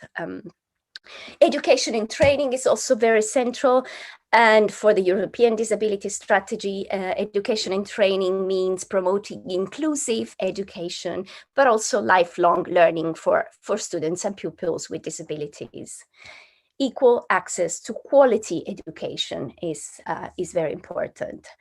And well, of course, external action and promoting the rights of people with disabilities across the EU as widely as possible. And I think this is just a personal note that with the work that we do in media accessibility, in research and in training, we do somehow contribute to promoting the rights of people with disabilities. I think that we've managed as researchers and as trainers to support an increased awareness of what people with disabilities or diverse skills need to be fully integrated, for example, in entertaining or in education. So, but we still have a long way to go, obviously. So practices have evolved naturally, so not just research, but also practice from accessibility to inclusion. And there's a million examples that can be found out there and also, you know, on the internet. I focused on a few here that I'm particularly familiar with. The first one is a project that is promoted by the British Council, not just in the UK, but all over Europe. I was involved in a couple of events that the Unlimited Committee has organized in Europe. And I have to say that I recommend taking a look if you don't know about this project. The idea is to fund, to commission programs, and, you know, it's especially related to theater and theater making, funding people that disabled artists or disabled creative individuals, so directors or costume designers, that gets special funding for, you know, staging or creating, producing a play or a performance of different types, and to reach both the UK and the international audience, especially within Europe. They've promoted amazing projects, very, very interesting. And I think they have, again, I took part in a couple of events that they organized, and I think they have a very inclusive idea of inclusion. Because, for example, I took part in this event and there was this young lady saying, you know, I was trained as an actress. Now I'm a single mother. I have 2 kids, and I find it very difficult to work as an actress because, you know, my disability is being a single mother with 2 young kids. So I realized that there's so much that we can incorporate in our view of inclusion. So these are projects that we can certainly learn from. The third item in my list is quite familiar to me. I have to say that most of my practical experiences in providing inclusion are connected to opera. The Birmingham Opera Company in the UK is extremely well known throughout the world and throughout Europe, because it's a very special project. It was designed and promoted by director Graham Vick. And the idea is to stage operas with all sorts of people. So he would normally issue calls for people in the streets to say, why don't you join us for a production of whatever show. We got to know Graham Vick personally because he staged an opera here in Macerata, where I live. And it was particularly intense because he recruited 100 people in the streets. And these people were, you know, just people that wanted to be involved. They had no previous experience. There were people with disabilities, immigrants, everyone. And this 100 individuals were made to sing and dance along during a performance of the Magic Flute. I'm not going to play the video, but I can share the presentation and the link. And if you click on the link for the Birmingham Opera Company, you see a recent video of a recent production of an opera where you clearly realize that you have professional singers and musicians, but you also have people that come from everywhere. Now on to my own little or experience in inclusive opera. I've been working with theaters all over Italy, even during the pandemic, with all the precautions that were needed. But I got figures for 2019. I got to work with 3 opera houses in Brescia, in Macerata, and in Parma, for 12 accessible performances and over 650 participants. And this means that at least 450 of these people are blind, partially sighted, deaf, or hard of hearing, and the others are accompanying persons.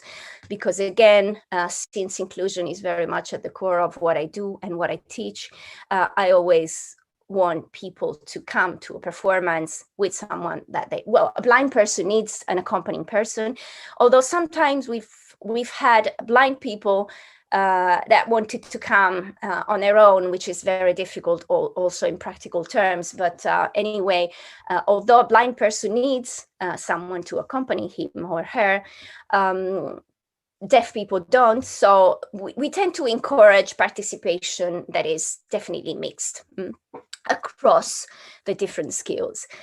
Still in 2019, we did 3 inclusive laboratories for children and teenagers.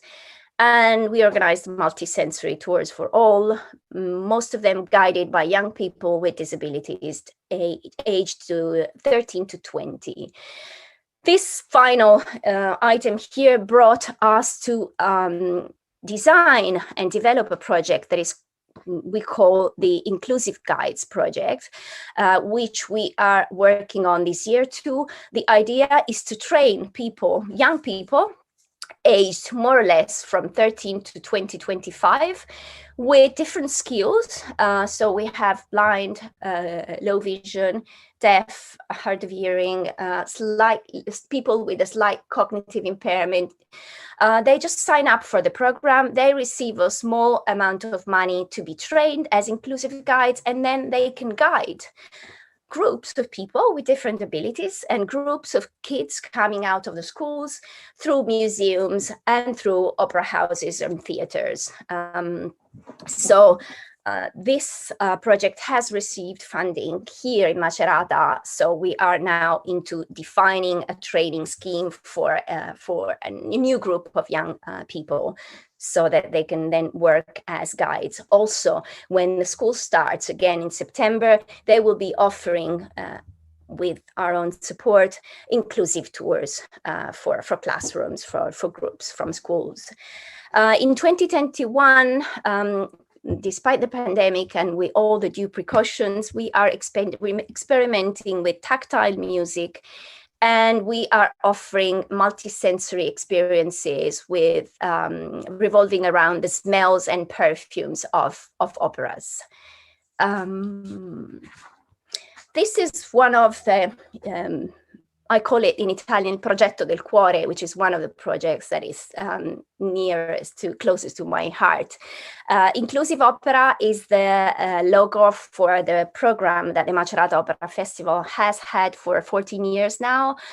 The lab that you see here and the pictures that you see here portray all that we do with these kids. The kids are aged 4 to 15, and they are blind, partially sighted, sighted in this case. Then we had another lab with deaf and hard of hearing and hearing kids.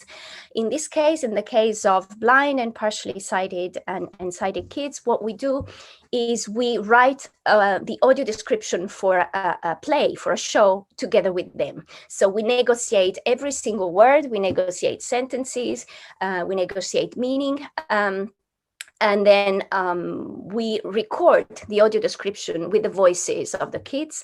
Most of the times it's blind kids because they can memorize much more easily than a sighted kid. And in the meantime, we do other things. We let them play the piano. There's always a piano, or the violin. We had a couple of violins in the venue. We did a lab a few days back, 10 days back. So some of these pictures are from the 23rd or 4th of May.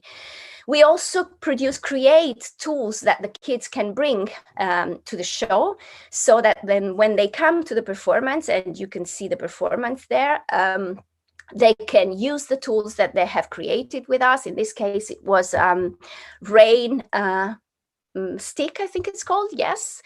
And they can sing along at some point, and they listen to the audio description that they have created with us, so that the experience is fully inclusive. And they come to the performances with their friends, with their mom and dad, whoever wants to come. And now just a few hints at training more specifically. This is referred to my experience, but I want to share with you my thoughts, and then I think every one of us is free to adapt a few ideas or standpoints. I think we need to be aware of a conceptual distinction between accessibility in a more traditional sense and inclusion. And also we need to be aware of the different applications. Accessibility is very good for what is pre-existing. Inclusion should become possibly more and more the norm for what is to be created and designed. One of the theoretical frameworks that I found more interesting and useful when I work in inclusion for live events or for media is action research, that has many different sub-branches that are all very insightful: participatory action research, emancipatory action research, community action research. And again, when designing training, at least in my own experience, offering a hands-on approach of different types is always very fruitful. And this means, for example, approaching your local theater, your local cinema, and saying, can we provide you with some, services that are good for us to experiment with inclusive practices. Just a hint to a concept that I also find particularly interesting. I found it in the literature for action research, but it actually comes from pedagogy. The concept of conscientization, very difficult to pronounce, but it means, it stands for a change-producing activity, an activity that involves different subjects, all engaged together to produce positive change and the awareness that derives from it. And I'm going to close with, again, a few ideas on accessibility when designing training, but also when designing a practical activity. It's very important to make a distinction between the types of access services that you may want to provide. First of all, by considering your end users. So who are the end users of your access services? Because different users have different needs, of course. So we can have physical accessibility, linguistic accessibility, sensory accessibility, cognitive accessibility, and so on. We also need to consider in practical terms, but also when designing training, especially if it has a hands-on approach, the environment or service or text before planning accessibility has to be fully evaluated. One thing that is very important and quite often considered secondary, but it's not, is the communication for accessibility. It has to be accessible too. Accessibility is an additional cost, so it has to be evaluated. And I think even in our teaching programs, we have to make students aware that accessibility, especially, in the more traditional sense, accessibility for people with sensory impairment is a cost. For example, for a theater company or for a festival, it's an additional cost, and it hardly brings money. So if we provide accessibility for people with sensory impairments, we're doing something that is not gonna bring money to the organizers of an event or of a festival or whatever. But there's many ways of getting funding from, bodies or institutions. And when planning accessibility and also when training for accessibility, reminding our students that getting the end users involved makes a great difference, again, brings us one step forward towards inclusion. And These are some of the tools and strategies, but you're familiar with them, and they actually are used in accessible, inclusive design too, that I'm going to move on to and then close this presentation. So a few concepts that are key to inclusion are awareness, equality, participation, empowerment, and then the two methodological frameworks that we can resort to come from universal design and inclusive design. At least this is what I've found particularly useful so far. Inclusive design is actually part of the universal design framework. I have to say that universal design has grown so much over the past years that it has also become quite difficult to limit and to understand and to define. Inclusive design has been defined within universal design towards the end of the past century, and with more emphasis on the quality of life of people. So the emphasis for inclusive design is on the individuals, is on people, is on different abilities, is on different ages and the related needs.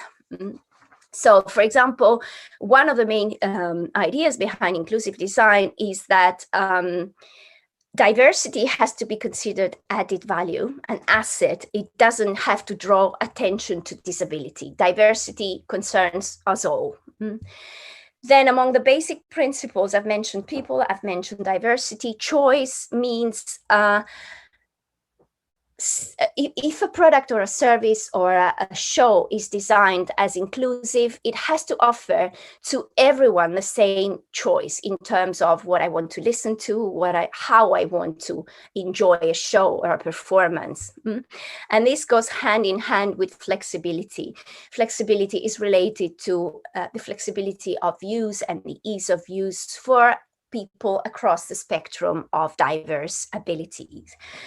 Convenience is an interesting concept, and I found it quite difficult to translate into Italian for what it means in inclusive design. For example, convenience means, for example, providing accessible, perceptible information about everything that is related to a place or a service or a tool or an event. And it also means minimizing hazards for people with different abilities. I'm closing with this. Inclusive design, these are reflections that might be useful for practice, for research, and for training. Inclusive design has to be considered as an ongoing process. It may sound idealistic and, utopistic, because what we've been saying so far is that we have to include everyone with all different abilities into every service or event.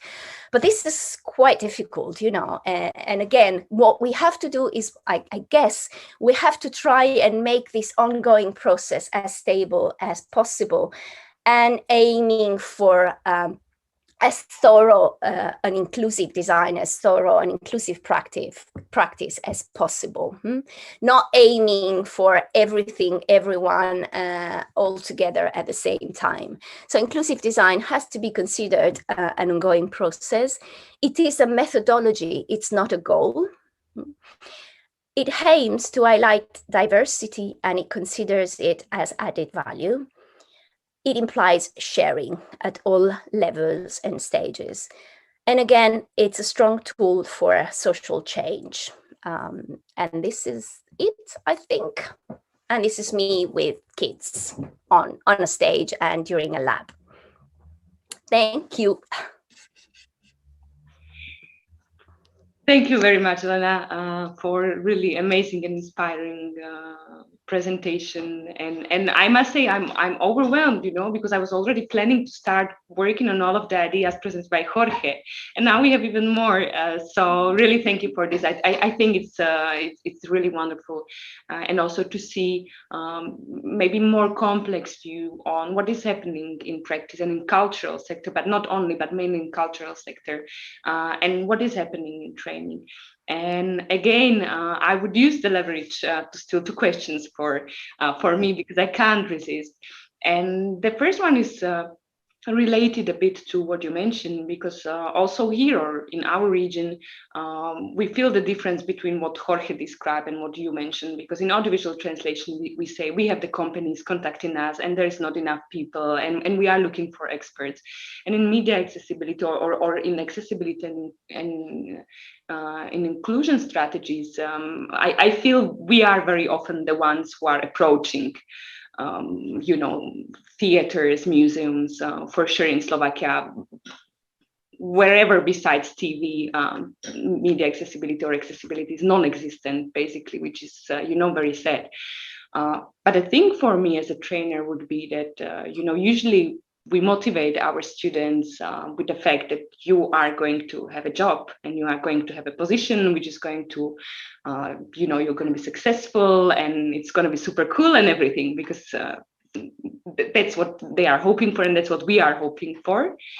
And in accessibility, this is becoming difficult for some of us as trainers. So I would like to ask you for some insight on this, because I'm sure your students, as well as our students, enjoy this training, because I think it really teaches them to be more aware of everything which is happening around, and it is providing a whole full package of new skills which they can use. But how about maybe their future profession? How to motivate them if we face these questions, like, am I going to have a job? How much do I ask when a theater employs me or when Ministry of Culture employs me? It's difficult, isn't it? Yeah, well, that's a very good question, I have to say. I think, as I mentioned, that the situation is evolving rapidly around us, and I guess different countries are following their own paths, but are getting there. For example, in terms of accessibility, all the big VOD groups, starting from Netflix, are doing more and more in terms of accessibility. So, for example, I know quite a few former students of mine that are doing audio description and SDH for Netflix or for Prime.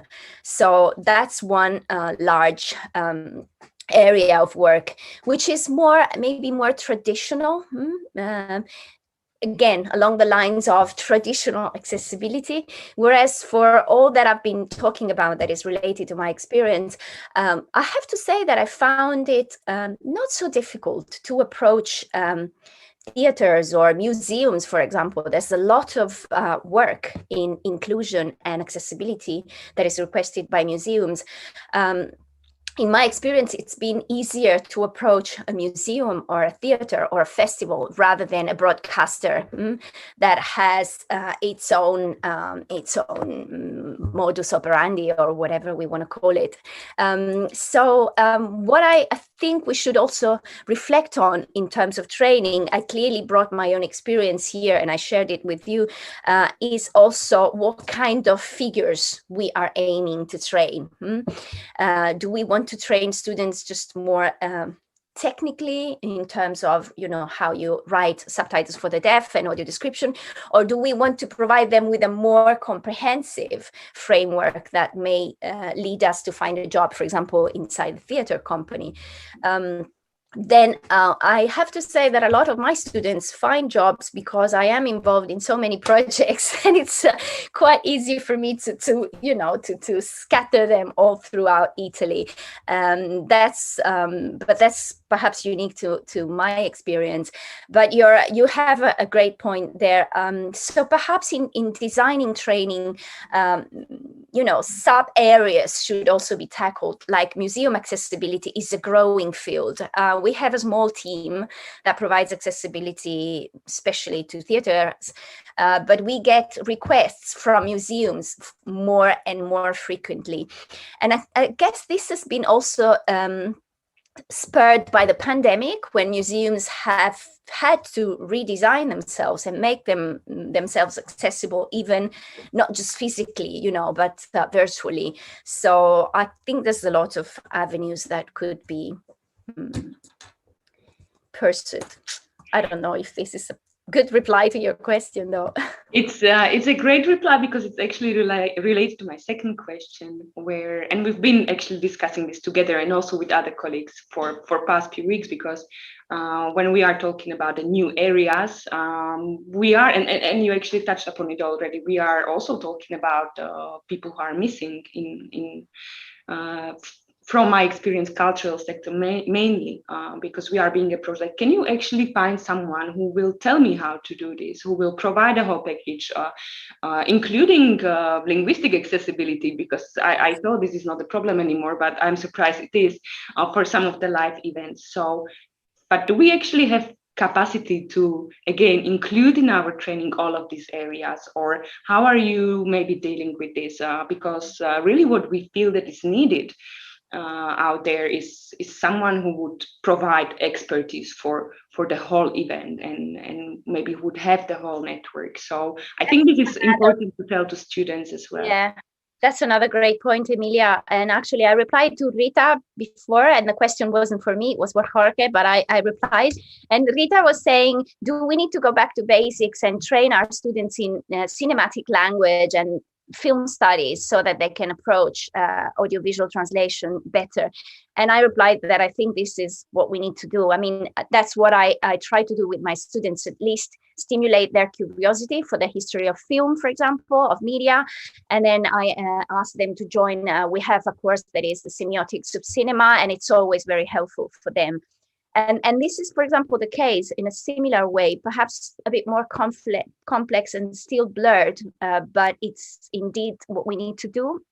Training students for accessibility to museums and cultural venues would require some insights from experts in museums, or, for example, the Inclusive Guides program that we've been designing involves us, but it involves a museum curator, an art historian, so people that know how to deal with the context before thinking of the context in terms of how to make it accessible.